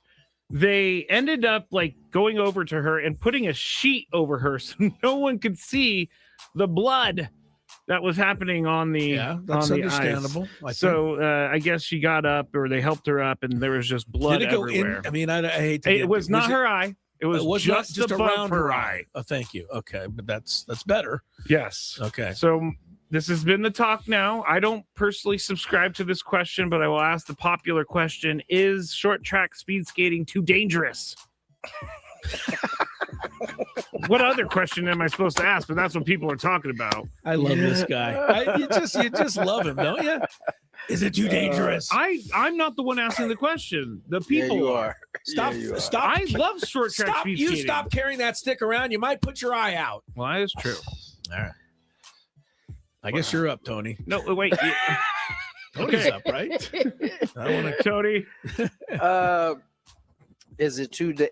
Are we to believe that short track speed skating is more dangerous than football? Like, is it just sliced in the eye? It is. So then hockey's dangerous because you can get sliced in the eye. Dangerous.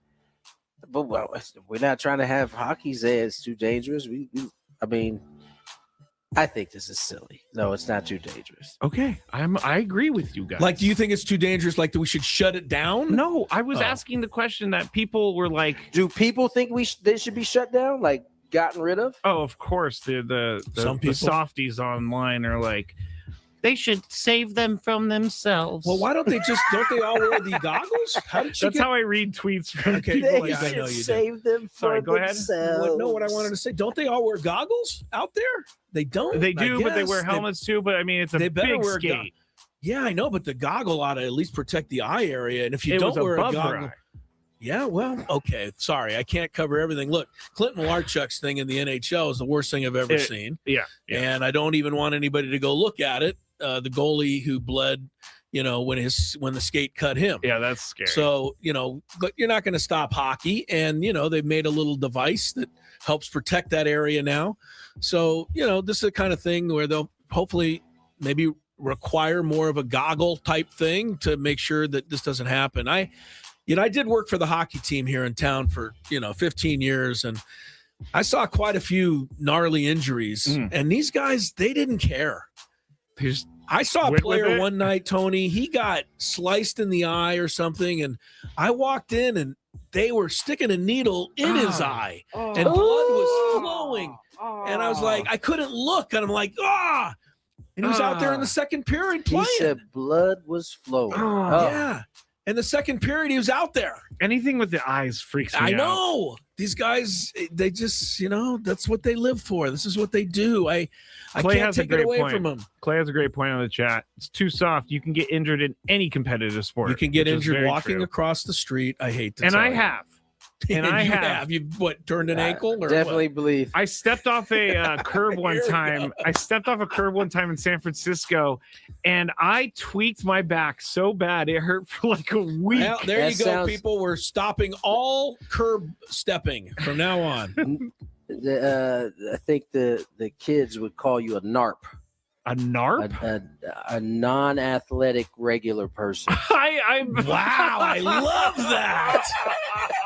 It is my goal to go through my whole life without ever being called that. I'm an ARP. You are an ARP. I'm an ARP.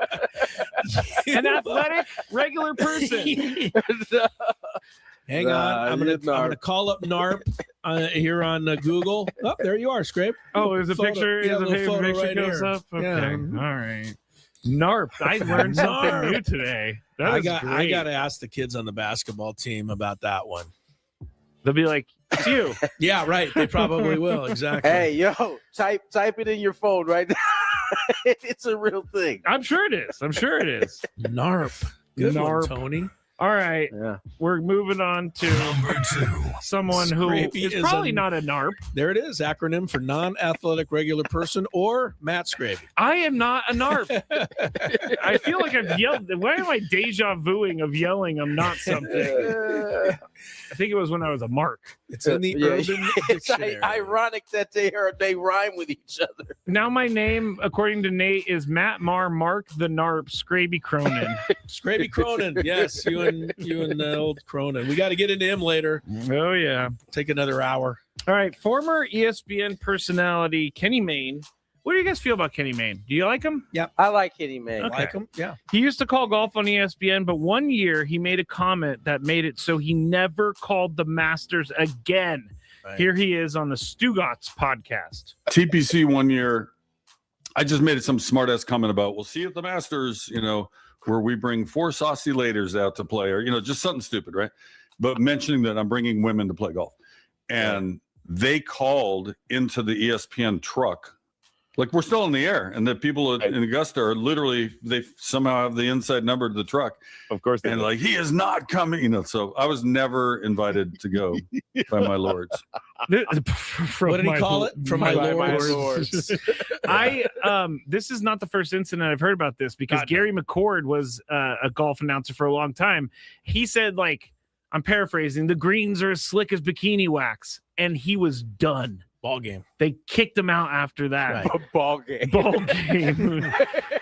Tony, how does it make you feel that Kenny Mayne is censored by the Masters?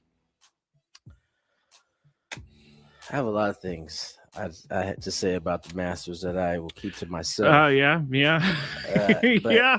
This is not the all-time most welcoming place on earth. No. Let's be straight about it. This is kind of what they do. Yeah. So, I'm not surprised that Kenny Mayne is being censored because he mentioned ladies or whatever it was that they didn't like about him. Saucy ladies. Saucy ladies. And he wasn't even at the Masters. He was at a different golf tournament. That's crazy. I don't know. Not a surprise. It's kind of how the Masters gets down. Chris, your thoughts on the Masters censoring Kenny Mayne? Yeah, first of all, the Masters. I should be playing this. Sorry. Yeah. And that only feeds into it. I mean, this is just, it makes you feel good.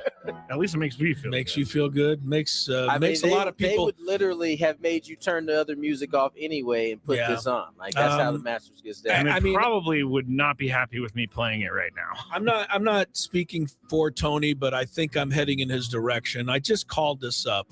There are currently 9 black members. The first was in 1990. It took them over 100 years of being open. Wasn't it even longer for women? Yes. Okay. So this is what we're talking about. And they are just very, very full of themselves. They always have been. And when you watch the tournament, if you find a black spectator or patron, let me know, because you very rarely see one. What? Look in the crowd. It's a very exclusionary place. And I guess that's their right. That's their right as a private club, but it's also my right to speak out against it. Yeah. So I love there's one old couple who has a house near Augusta National, and the Masters wants to buy it so bad so they could put something there. And this couple is basically saying, we aren't ever selling to you because we love our plot of land. And the Masters is like, what? How much money can we offer these old people? I'm surprised they haven't stuck a little arsenic in their out of there. their iced tea or whatever. All right. Number 1. Now I like the Masters because only because of the golf and the cheap food, egg salad sandwich. Yes, but other than loaf that, or man, whatever. that's not a place that I long to go to. Me neither. I know a lot of that's people not do, true. but I'm fine if I never go there. I said me neither way too fast. Because if you were to give me a ticket to the Masters, You'd I go? would be on the plane tomorrow. You'd go? Okay. He said, "No, that's not true." I mean, my grandpa. I'm going. My grandpa took my uncles, and they said, "You set up your chair on a hole, no one takes it. You can come back. It's just an understood thing," which I think is kind of Isn't interesting. that wonderful? All right, we have talked about a specific aspect of this topic, but we have never covered another aspect. In a coffee type place drive-through, that's where we're at, guys. How many drinks should the drive-through customer get to order? Because earlier today, I was in a drive-through, and the person in front of me was taking forever. Did you miss an opportunity? To what? Oh no, you were. I they were was in behind. front of you. Yeah, I was you behind. couldn't do the pay. Yeah. Okay. So I counted how many drinks that they got. They got 12 drinks. One person in this car, 12 drinks, 3 trays of 4 drinks each went through that darn window. The line was stacking up behind me because of this jerk. Took me at least 8 minutes to get through this line. So, Chris, you're up first here. Mm-hmm. What is the max number of drinks you're allowed to order in a coffee drive-through? You take your chances if you're going through a drive-through. You take your chances. Of course you do. I go to the drive-through bank, and every now and again there's a line, and I don't know how long these people are going to do it. That's taking a chance, right? But that's you know what? Definitely taking a the chance. only reason some jerk that's going to be doing their entire banking right, for their that whole day. banking for the whole month. But I only go to that drive-through because there's a walk-up window there as well. And I'm willing to get out of the car and go walk up. If you see a long line on the drive-through, that's on you, man. Sorry. I don't have a look. People do make coffee runs. Is that not true? 100%. Yeah, they can go inside when they're getting 12 drinks. So why they got to go inside? Because it takes forever in the drive-through line. Sorry. Tony, You how go many inside drinks? then. How many drinks is max? I should have. Unlimited. Oh my! Infinity. Infinity. He says. And I bet you've gotten a bunch before yourself. No. I can imagine your order at a drive-through is not exactly a quick in and out. You know what my order is? Get out. Grande iced coffee. Yeah. Okay. How about like at a fast food burger place or taco thing? Very simple.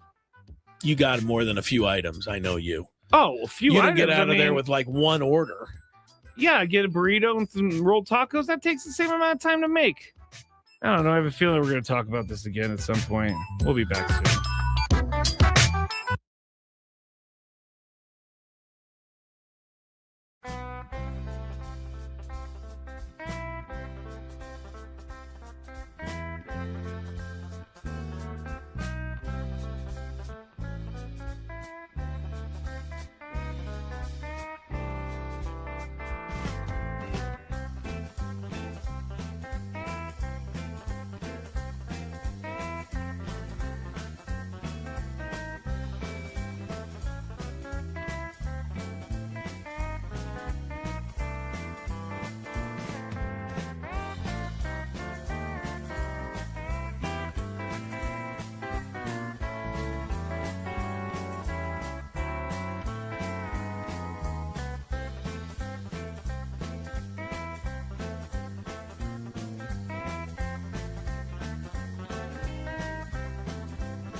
It was a little ironic, I guess, that Connor Joe, who had, I think, no hits for the Padres when he was here, singled in the 2 go-ahead runs in the bottom of the 7th inning.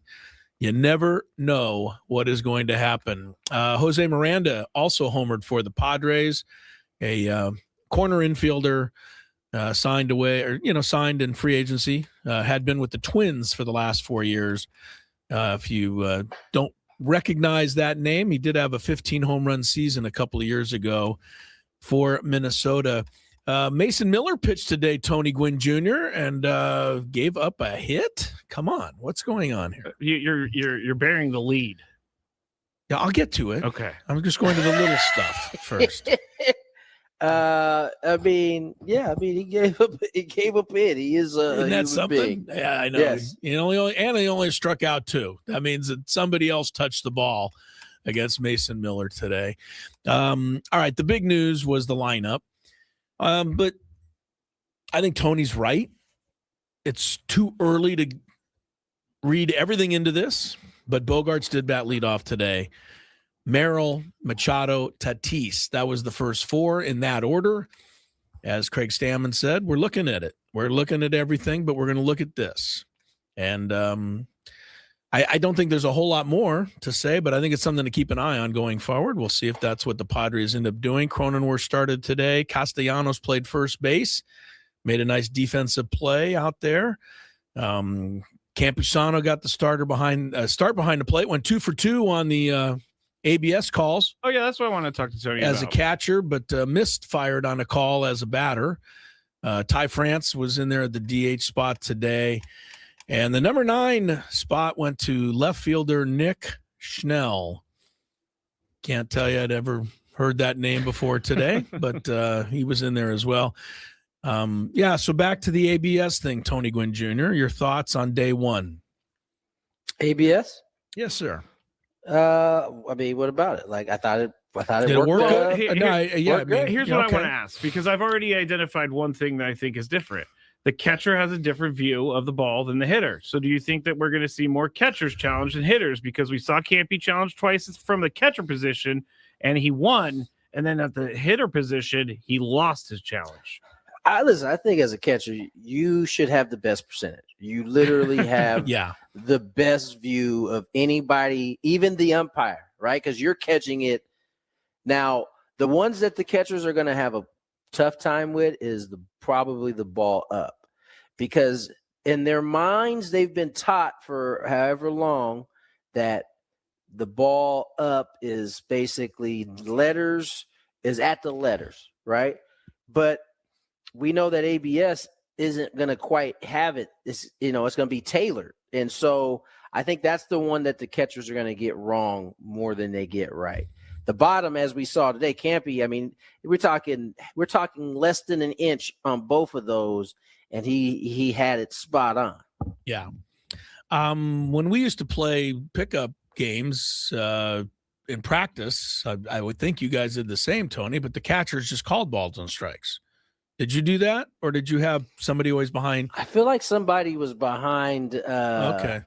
No, maybe the catcher did. No, I think you're right. I think the catcher did. Yeah, I'm pretty sure. I mean, when we play inter-squad games, catchers just called balls and strikes, and there wasn't too many problems with that. Oh, they sure did, because you know what, they was definitely calling pitches off the plate. For I was gonna say that seems really. I used to get fired up about that. You would get upset at your own catcher for bringing you up. Yeah, I get you.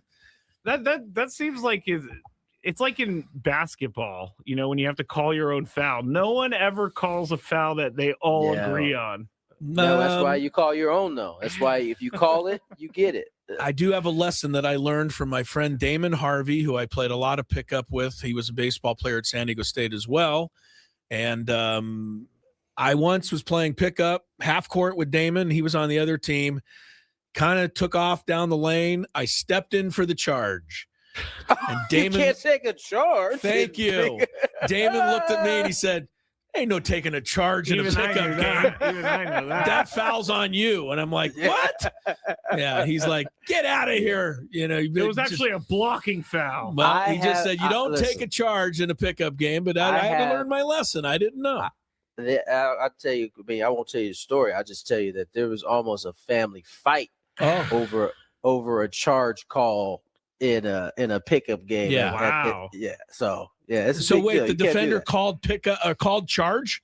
Yeah, and it in a almost pickup, turned into, yeah. and it almost turned into fisticuffs. Yeah, I was smart enough to know that Damon was a little bigger than me, and he was correct. But there's So always I those guys you picked it up right you away. play pickup with that are going to call lame fouls and then get in your face about it. Well, you got to just live with that. I mean, if you're going to play pickup, there's going to be a couple of guys like that, but that's on them.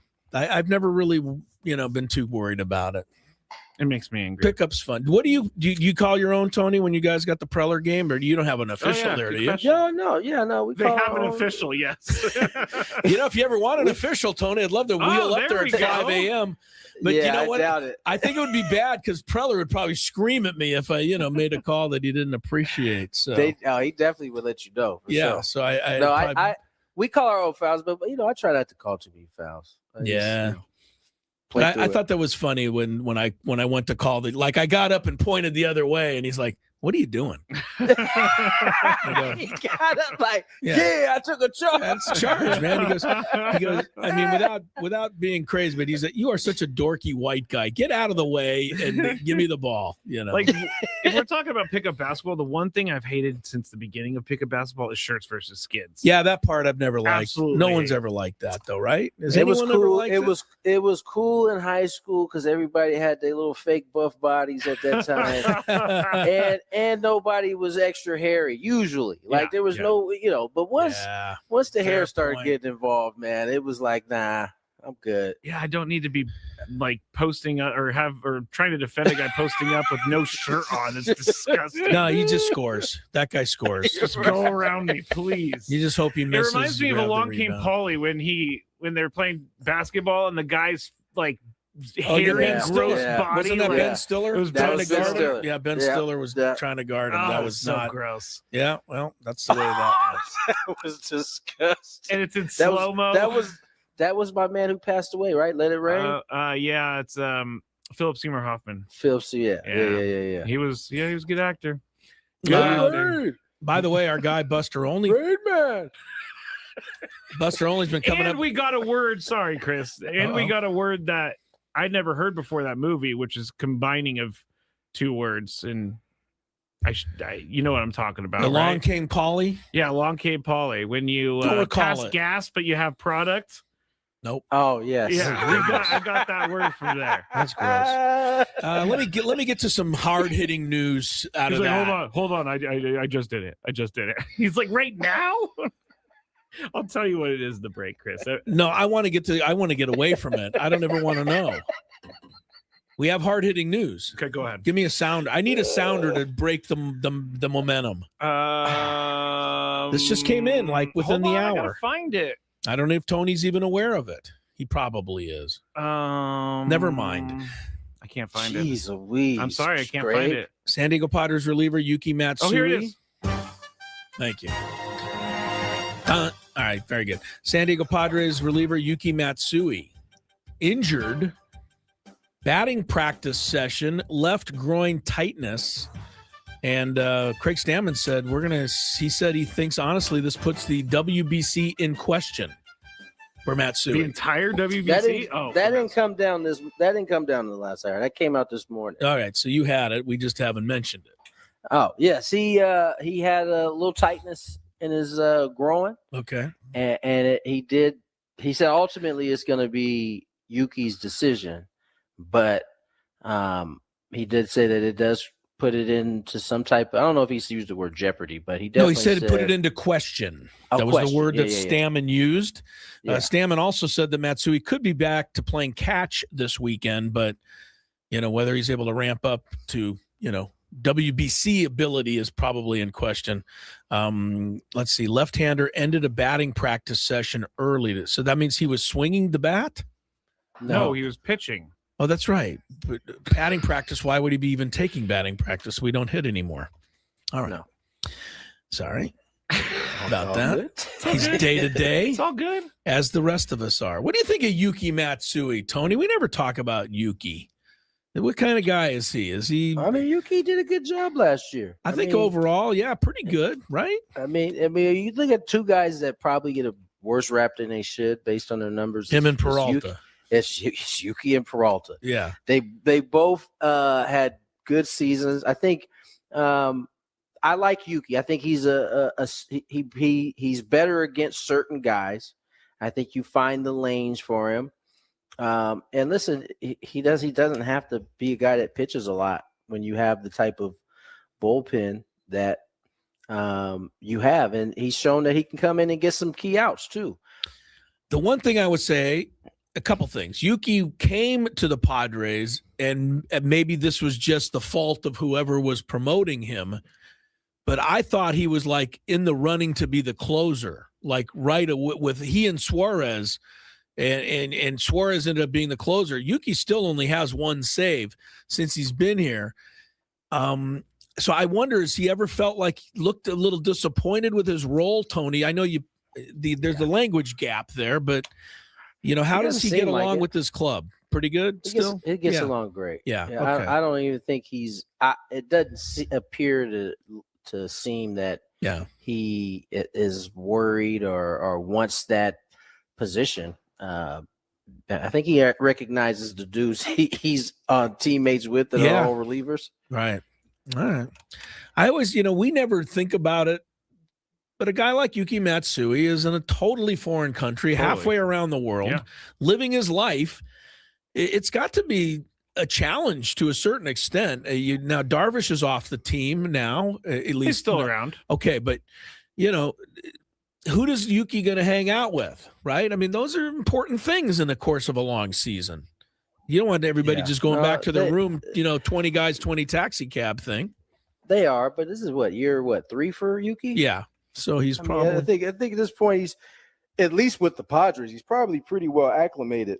Yeah. From that standpoint. And a lot of these guys have been his teammates for the last couple of years as well. So. Yeah. All right, we'll take a quick timeout. We're going to do a little Big Five, and we're going to do not Big Five. We did Big Five. Yes, we did. Right? We're going to do a little Daily Gambit. Yeah. Is everything okay, Chris? Not really.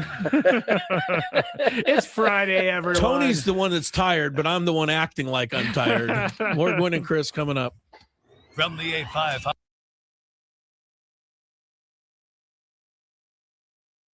And what is before they try, what is the heat index they're facing? Do we know? Or well, you could look up the Scoville on a ghost pepper. Yeah. It's one of the world's hottest. There's a couple of hotters. Scoville's the measurement unit. The X pepper and all of that. Thanks for the education, because I did not know it was I've allowed milk and bread, but if I was asked, tell us the actual rules of this. Like the rule is, see if you can do it. I guess you guys alternate spoonfuls until one of you can't. One of you can't do it anymore. Yeah. That's not happening. Until you can't do it anymore. I will take one. The winner, spoonful of Scraby, has a jar of a couple of my jars. I think they both are winners if they pass this. I hate to say. Yeah, of course. There will be no back and forth. There will be one spoonful. Now, this is the one that he has right now. The 38? Maybe. Okay. All right. Now, this right here, I've been putting on some of my turkey burgers. Good stuff. This is hot. Okay. All right, here we go. All right. Let's Adam's do ready. it. There, away he goes. He does have a full spoonful for those listening. I'm literally sweating watching him do this right now. That's a full spoon. All right. That is a full down spoon. the hatch we go. All right. And man, he went the whole thing. He did not. Did not trickle that down the throat. He just hasn't reached for the milk yet. Scraby's coming over. When does the heat kick in? Oh, when does the heat kick in? Wow. You better go, dude. There goes Scraby. Scraby, did you swwallow that, Scraby? Yeah. That is some good stuff. It's delicious. Delicious. We're going to see it. I'm going to watch you now. I'm feeling it already. I am. Are you? No. He's feeling nothing. All right, so take another spoonful, Adam. You'll win.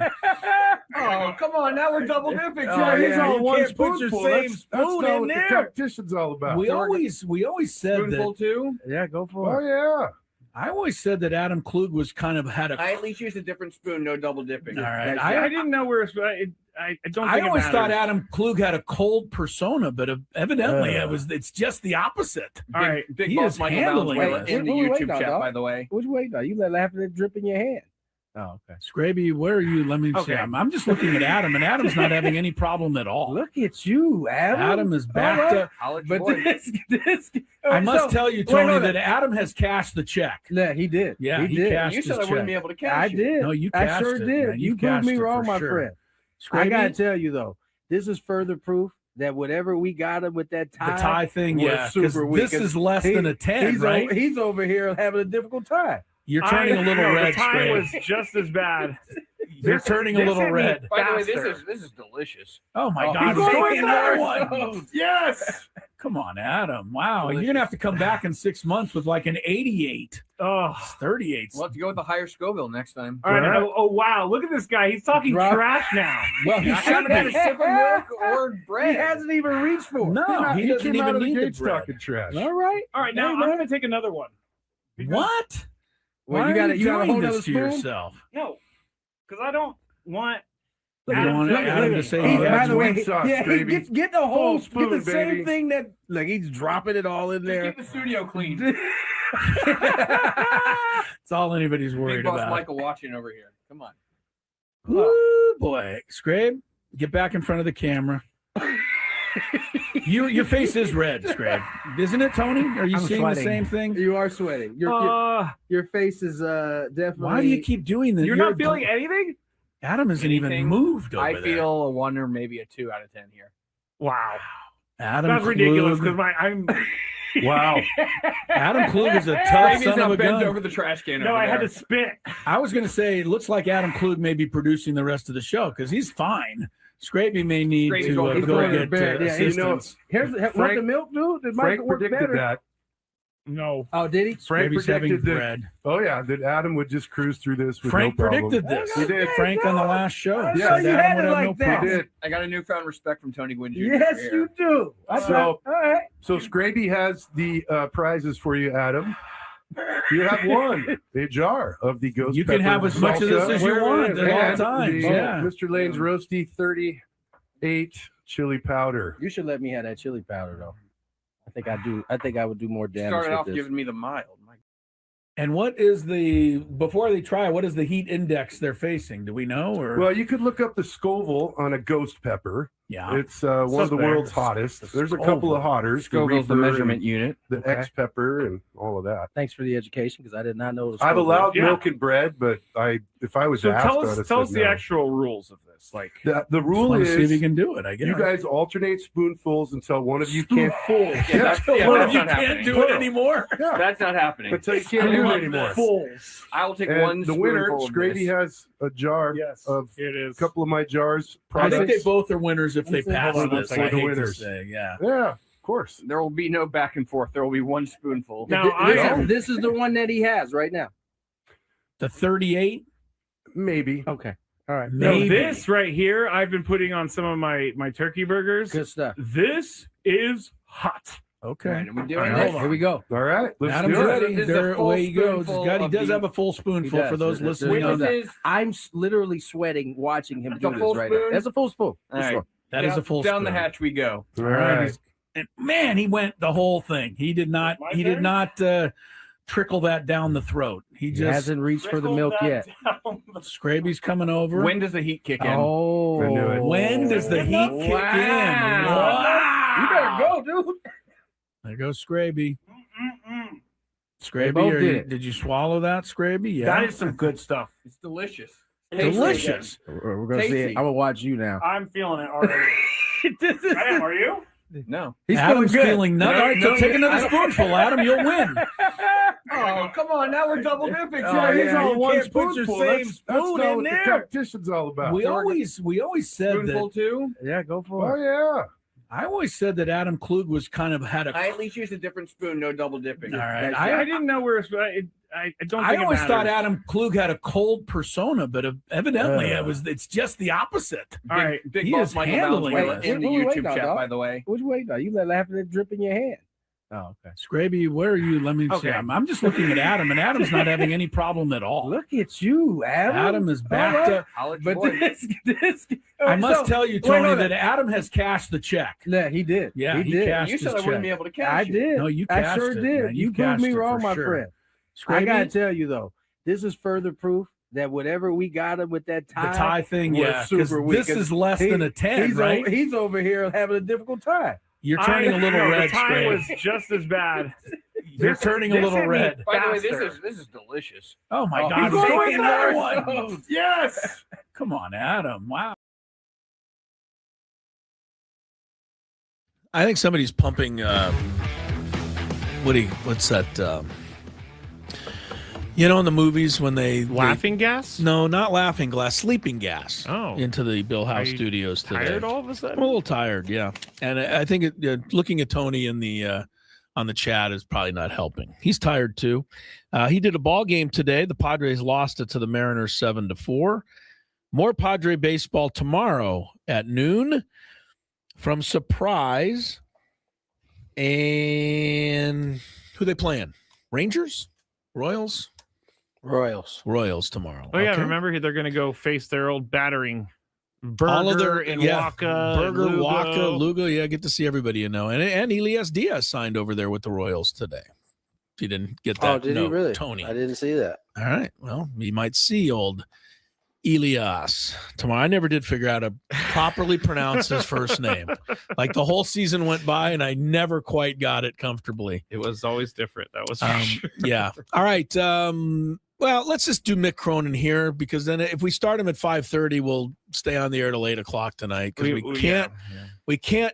Once we start disagreeing and talking about this Mick Cronin thing, we just keep going. It's like, yeah, but what about?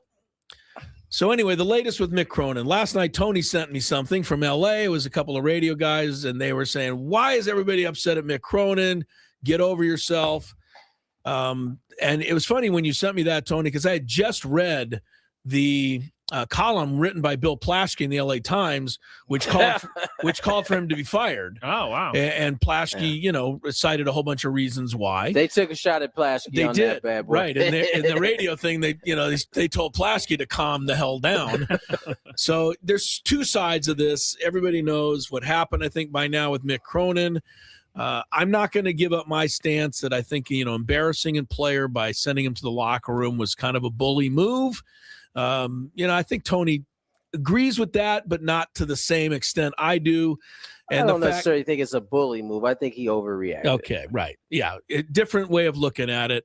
And there's the talk, are these players a little soft, and are we soft? And why, we should be able to handle Mick Cronin's honesty. And one thing that Tony brings up a lot that I agree with, we ask for coaches to be honest, and then when they are, we get mad about it. And Mick Cronin is an example of that. So with that as the backdrop, today he himself felt the need to apologize. So here's what he said. I thought that he took the guy out like the kid at Providence took the guy from St. John's out. It's the only reason I sent him to the locker room. I thought he literally made a dirty play and tried to wipe the guy out. Now, I don't have the film. Once I saw the film, he still got an F1. To be honest with you, I don't even know if he deserved that. When I watched it, Coach Iz thought the same thing when I communicated with him. But I thought he tried to wipe the guy out, which to me, that's a bad play. Like, you can't be down 25. You're getting your butt kicked.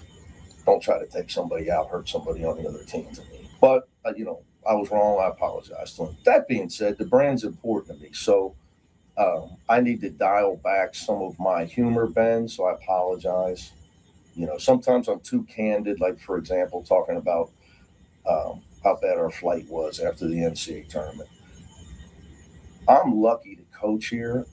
You have to realize, and I have to do a better job of this, that in this climate, you got to be careful with what you say. Because I'm not here. I'm a good fit here because I know I'm not bigger than the brand. And the brand matters here. The school matters. The last thing I want to do is bring negative publicity to our school. And sometimes because it's not about me, I don't care what people think about me. I need to do a better job knowing, well, I am the coach here, and I need to make sure I don't do anything to embarrass our school. All right. So with that said, I'm willing to honestly forgive and forget. I think he's taking a look at it. And, I'm good. Mick Cronin's fine with me. I'm back to square one. I don't know. Do you think he said all that, Tony, on his own? Do you think somebody twisted his arm? I guess it doesn't really matter. He said it. It doesn't. Regardless of whether, I don't think it was like, hey, you better get out and say something. They probably had a discussion. He probably already kind of knew after looking at the video, that he overreacted, which probably led to all of the other things happening. I said from the beginning, I thought he overreacted. He shouldn't have sent the kid into the locker room. Right. But hearing him, he thought that, and I don't know if you guys saw the Providence play that he's speaking of. Yes. But it turned into an all-out melee. Yes, it did. And in that case, that guy did try to wipe him out, and I think that was fresh on his mind. I think it's important that, although I thought we all overreacted to his response after the game, I think it's also important to recognize that even though I felt like that, he does have bosses, and if they feel like that was bad for the UCLA brand, then he's gotta come to Jesus on that part. It seemed like he did, and so you know what, I'm good with that. When people realize, whether they 100% believe it or not, but at least they're willing to step up and say, "Hey, I got to do a little better job." That's what I needed to hear. Honestly, how about that? A little accountability. Exactly. Yeah, right. Accountability goes a long way in my mind. And as I said before, all of this crazy stuff, I always look forward to hearing Mick Cronin after a game. Like, it was fun for me. I just thought the other night was all the way back. I need him to keep some of that. Yes, right. I hope he doesn't dial it all the way back. I know. He's a lot more interesting to listen to than about 99% of the coaches out there. I'm assuming when he said, "I'm sorry, Ben," he was talking to the reporter that he yelled at too. He said Ben? Yeah, he said Ben. I don't know if that was the reporter's I didn't hear name. that. I didn't hear that either. Yeah, I think he definitely apologized to his player, and that kid's name was Steve. He said, "I already apologized to Steve." Okay, so I don't know where you got Ben. Anyway, no, he had a second apology later in the video. All right. I must have missed that. I think the whole thing with the guy raising his voice, because Tony heard it a couple times, and you think differently when you hear it a couple times, because there was 2 or 3 people talking to him at the same time, right? And I think he got a little confused by who was, asking him again. Yeah, I agree. And then the other guy raised his voice to get over the first guy's voice. I don't think he was raising his voice at Mick Cronin. It was a scrum fail. It was just a complete, Hey, that's what this is where the 30-minute cool-off period might come into handy. I'm just saying, we don't need to have it right away all the time. Yes, I was told. And maybe listen, before I speak on that, maybe there was there might have been, but you don't know. But a cool off session. I'm gonna give you 10 minutes, Tony, and the reason I can only give you 10 is because I got to get my story done, and there is a deadline. And I'll tell you, Pat Riley had 10 with the Lakers, and he never made it once. And my stories were on the last second with that guy trying to get a couple of quotes in. But I can't imagine having to get your story in, because you absolutely had to, or else it was not going to be. There was no argument back in that day. Yeah, and Pat Riley would make it tough on us. But yeah, you're right. A cool down period, and for the people to take the cool down period if it's available. Yeah.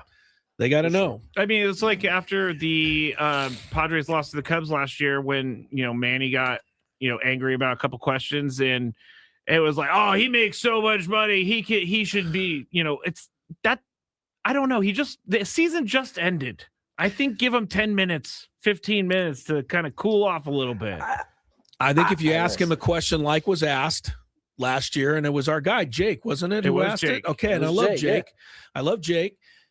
And I don't think his question was bad, but I don't think that if you ask what can be a touchy question at that moment in time, and you get that response, so be it.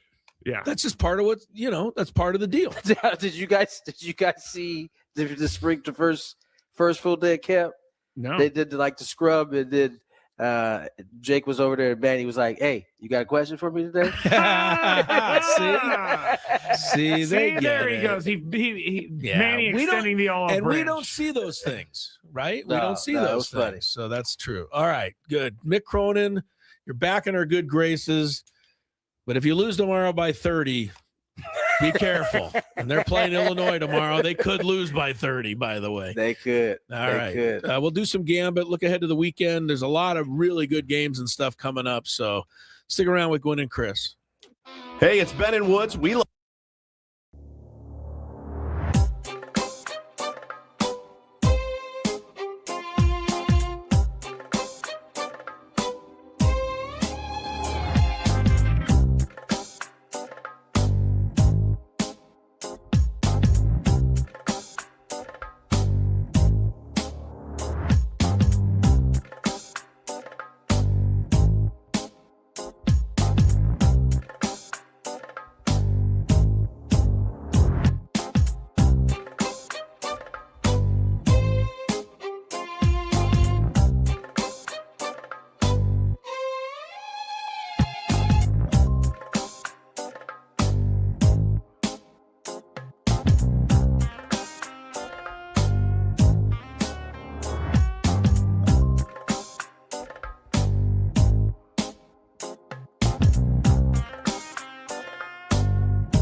if you were with us yesterday at 5:35, you may remember that I had the audacity, Tony, to try and give a quick update on NFL odds. Remember, I tried to tell everybody who the worst odds were for wins. Yeah, I thought about this on the drive home. And then last Mr. night. Scraby just jumped down my back and said, "Get right to the biggest fan because they're waiting." Yeah.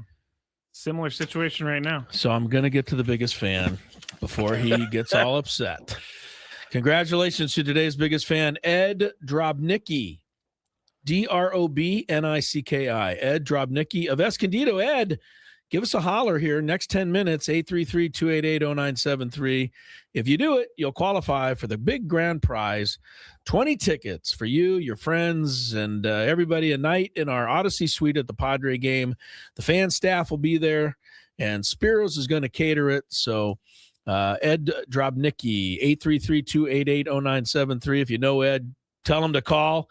And in the meantime, make sure you register yourself at 973thefan.sd.com/biggest fan. All right. Now I can do what I want. No, I have to go to traffic, he says. A lot of stuff I got to do. There's a ton of stuff. Yeah. From the 855 Get Ross Traffic Center. Injured? Demand justice. Demand Jurowitz. 855GetRoss.com. Here's Kelly Danick. Got a few problems wrapping up our afternoon, early evening drive. A collision on southbound 5 near Cesar Chavez Parkway. It's in the center divide. Also, southbound side of the 805 before El Cajon Boulevard, stalled car in the center divide. Southbound side of the 15 right before University. Got a collision involving several vehicles, blocking the 2 left lanes. Accident involving a motorcycle in the North County, northbound 15, right past Gopher Canyon. It's got the fast lane blocked. I'm Kelly Danick with Gwynn and Chris, San Diego's #1 sports station, 97.3 The Fan. Do you like money? I think about money a lot. Do you like money without doing anything?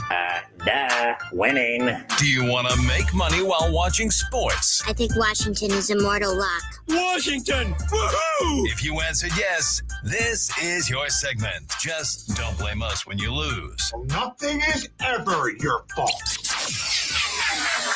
It's your game. Take it. Gwynn and Chris go through the top bets of the day in The Daily Gambit on 97.3 The Fan. Daily Gambit is our daily sports betting segment here on Gwynn and Chris. Please, everybody, gamble responsibly. We made some bets yesterday, and here's how they went. Denver, the Nuggets, -4.5 at the Clippers last night. You guys went Clippers. I went Nuggets. Clippers win this game, 115-114. Benedict Mathurin. 38 points. He was picked up in the James Harden trade. Doing all right. Oh, wait. Benedict Mathurin. Mathurin, the guy from Arizona. How did he get on Cleveland? He was the Pacers. He went on the Pacers. It was a 3-team deal. He came from the Pacers in that deal. Wow, They got him. That's a nice one. He's pretty good. Good score for sure. Strong first name, Benedict. Benedict Mathurin. Yeah, it's a strong first name for real. Then you had who had more points plus rebounds plus assists, Nikola Jokic or Kawhi Leonard? Jokic was -9 on the spread, but he had 22 plus 17 plus 6. Minus that 9 is 36. Kawhi had 23 plus 4 plus 3, which is 30. Jokic wins it. Yes, he did. And all three of us said Jokic. The Toronto Raptors -6.5 at the Bulls. Tony and I went Toronto. Chris with the Bulls. Raptors win 110-101. And we never led in the game. It was like 10-0 at the beginning, and it's like, just go home. Stayed that way the whole game. Just go home, yeah. Just a 9-point deficit. Yeah, it was the entire game. That's a brutal way to watch a game. That is. I don't know why I subject myself. Really. Not even have a run that gets you within they like never 5. even. They might have got within 5 once, Tony. That's it. Yeah. And then it immediately went back to 9. Right. Okay, so the U.S. men's hockey team -2.5 against Slovakia. I picked Slovakia. You did. I'm an idiot.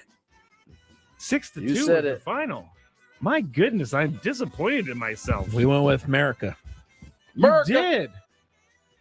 I'm gonna think about this. That was bad. Corner. Arkansas Pine Bluff -2.5 at Texas. The sauce Southern. Pine Bluff. Call it right. Arkansas Pine Bluff. The sauce Pine Bluff. Chris and I said Pine Bluff. Tony said Texas Southern. Texas Southern, 83. Pine Bluff, 64. Blowout. Not even close. Yeah, good call, Tony. Yeah, you know good your call. you know your Pine Bluff. I don't know what league that is, but whatever league it is, Texas you know it. Southern. The Southern League, I think it is. Are they in the SWAC? Maybe They so. might Yeah, be it in might the be a SWAC. Yes. Central Connecticut -3.5 against Lemoyne. You guys went Central Connecticut. I went Lemoyne. Lemoyne won the bet, but Central Connecticut won the game 78-77. Must have been a hell of a game. You know what Central Connecticut's nickname is? I don't. Blue Devils. Come on. Get a better nickname. It's already taken. There. I'm surprised it's not copyrighted by Duke. I don't know. Can you copyright a nickname? They're the Duke Blue Devils, so they copyright that. But Blue, yeah, okay. All right. Never mind. I'm not a copyright lawyer, so I should just stop right now. No, you're not. Chris? What? You want to make some bets? Oh, is that it? That's it. Oh, sorry. Okay. Yes, I do have some bets here. I'm sending my neighbor a note because Scraby thinks I have pink eye. Oh, I wasn't going to say anything, but now that you've said it. Well, people can watch on the YouTube. Maybe, I don't know. My eye's a little. His eye is watery. red. It's watery. Red. It's watery. It's watery. And I mean, Scraby thinks I had to have it taken out. How do you get pink eye? I have. What do you do? I heard it's you fart on your pillow and you sleep. Come on. That's how Bob Costas got it in Sochi. Maybe not his pillow, but it was like. What are you talking about? That is true. Feces particles can get into your eye and cause pink eye. I know it's pink eye because sometimes Chris will look at me and his eyes like barely open. You're so weird. I am not weird. You are. Google man. it. Google it. I'm not Googling that. Bob Costas.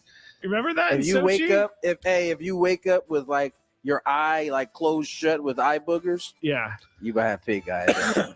I'll give you that, but I don't have that right now.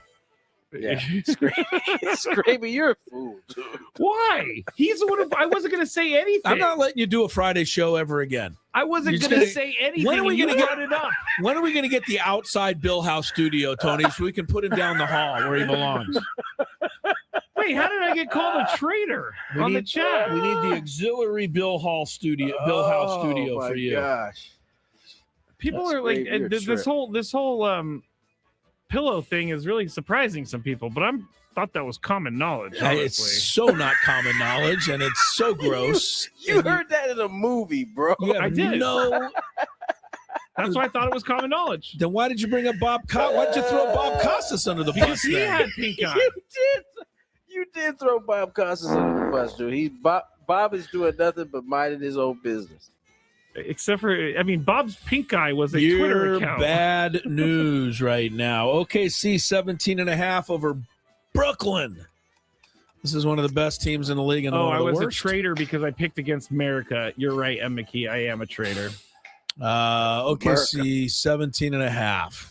OKC's been very pedestrian. Remember when they were going to break the all-time record? They've already up to 14 losses. They don't even have the best record in the league anymore. Detroit does. But Brooklyn's not very good. I think SGA's out. SGA's been out for a while. Well, he's supposed to come back after the All-Star break. So that's what I read. All right. Well, I guess I'll go first. Man, Scraby. What? I feel bad. I'll take OKC. It's too many points, but why not? Tony? OKC. Scrabe? OKC. Lakers 6.5 over Clippers. This is at Lakers tonight. Oh, that makes a huge difference. Well, it does. They used to play in the same building, but they don't anymore. Oh, you're right. Never mind. Yeah, Clippers got to make a little ride up. Pretty stupid of me to. Clippers got to make a little ride up the freeway, which could take about 3.5 hours. You know what I'm doing a lot of today is speaking before thinking. I believe Tony Luca's back. He's listed on the over-under for points, which tells me they're expecting him maybe to play. Luca's back. Okay, 6.5. You go. You're up, Tony. Lakers. Why am I asking you? Lakers. Come on, man. It's great. You know what it is. I would have said easily Lakers, but Kawhi Leonard and the Clippers have been playing well without James Harden. I'll go Clips. Back to back. With all due respect to James Harden, I know he's a great player. Don't get me wrong, but it seems like he leaves, and then the Clippers played really good ball. I don't know that that's coincidence. Maybe it's just his coincidence. Back to the pink eye for a second. Jocelyn said on the chat that me saying you get pink eye from your pillow is like her mom saying you'll get a cold from going outside in the rain. Thank you, Jocelyn. Not true. I'm going to look it up right now. Don't go out in the rain. Jocelyn, you catch a cold.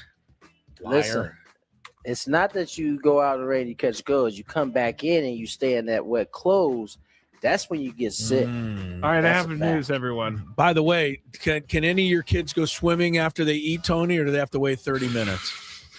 Yeah, you gotta digest. I've never done the 30-minute thing. So we all fell for that one. We did when we were growing up, man. You stood there all day. Let me in, Mom. Nope, 30 minutes. That's a good one. 30 minutes. It says that for the pink eye, it says that it's not common to get it from your pillow, but it can happen. Oh my God! Anything can happen. I can really tell you what it says, and it's gross. 225.5 points for this game tonight. I went Lakers, by the way, Scrabe. All right. 225. Lakers, Clippers. Over under Scraby. 225. So that's like 115 to 110. 111. Or that. Yeah. What you got? Over. Over, Scraby. I'll go over. I too will go over. By the way, Tony, I have the anti-LeBron Twitter feed. Somebody put together a video of him today doing what they perceive to be flops on the ground. It is so bad. Watching these videos. I can't help it. They keep showing up. I mean, come on, feel like you're enjoying yourself. I feel like Chris's algorithm realizes. Well, you know why? Because they're complaining. They're comparing him to Michael Jordan. I like it because it makes Jordan look good. Zion 24.5 points against the Brew Crew, otherwise known as the Bucks. Zion's playing, so that's an upset in and itself. I'll say over. Tony? 24.5 for Williamson. Yeah, Zion over.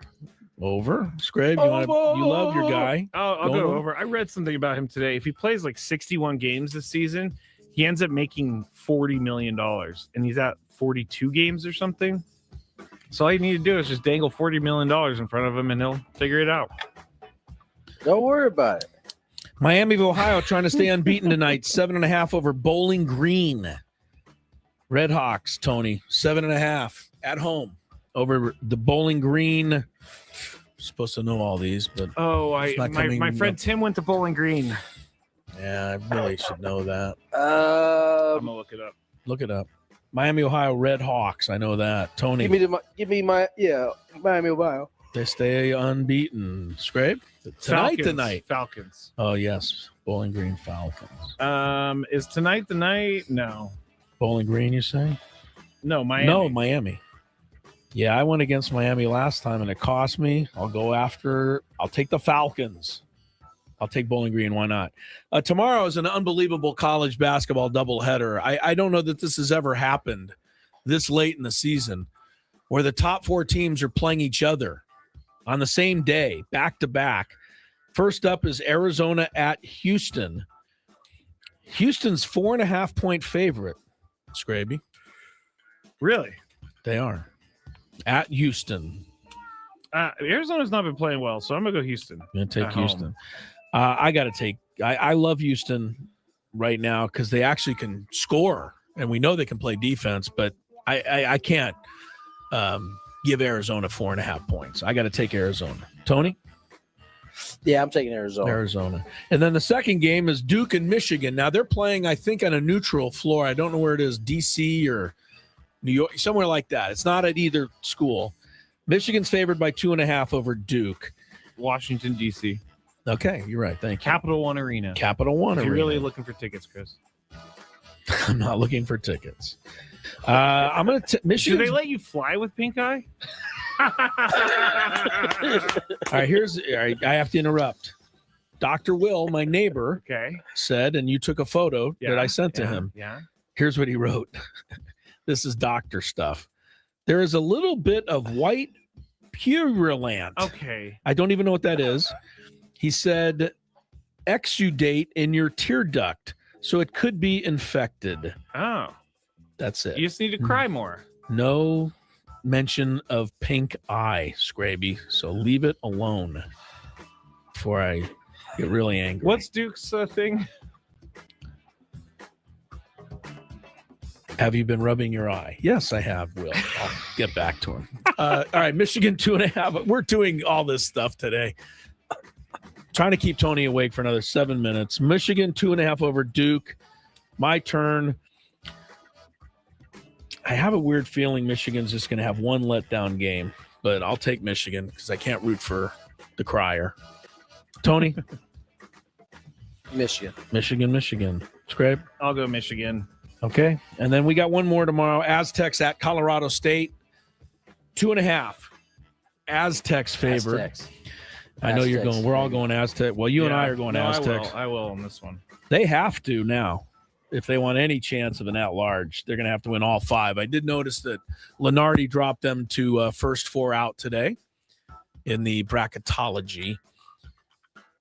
You know who's ahead of them, though? Both USC and UCLA. I didn't know USC was winning any games. I must have missed that. But they're in the last 4 in. The Aztecs are in the first 4 out at the moment. It's going to be tough for the Aztecs. They have to win this Mountain West tournament. Stop it, Chris or Scraby. Yeah, we don't want you to speak up. Don't speak on our school, Scraby. Oh, sorry, I didn't. It's not one of my places I went. If they win the 5 down the stretch, they've still got 3 quad 1 games in a row. I'm not saying they can do it, but if they do win them all, I think they'll have enough to get in. All right. But if they don't, then it's going to come down to the Mountain West tournament. That's just it. And that's the way it goes. How do you feel about the Mountain West tournament this year? I always feel like they have a chance. The problem is, believe it or not, they've only won 3 of the last 14. Really? Seems like they win it all the time, but they don't. It does seem so. Like that. It's tough. It's tough. What are the women doing this weekend? We're home tomorrow. Fresno, 1:00. Oh. Win and they clinch a tie for the title. So wow, good for them. All right, cool. 15-1 now, having an incredibly fun season. The whole football team came out to watch him play Wednesday night, which I thought was great. That is Sean nice. Lewis has become kind of one of the fans, so that's nice. See, I like it. I like him being in the community. I like that too. Yeah, they're getting some flowers, and they deserve their flowers. They're playing it, and you should come out and see that team play. It's 1:00 tomorrow. The Aztec men play at 3, so you can see both. Come on out and watch a game. And if you do come by and say hi and check out my pink eye. Oh, see you later. Over under Chris has pink eye. I don't have it. Over. All right, Tony. See ya. Bye. Monday.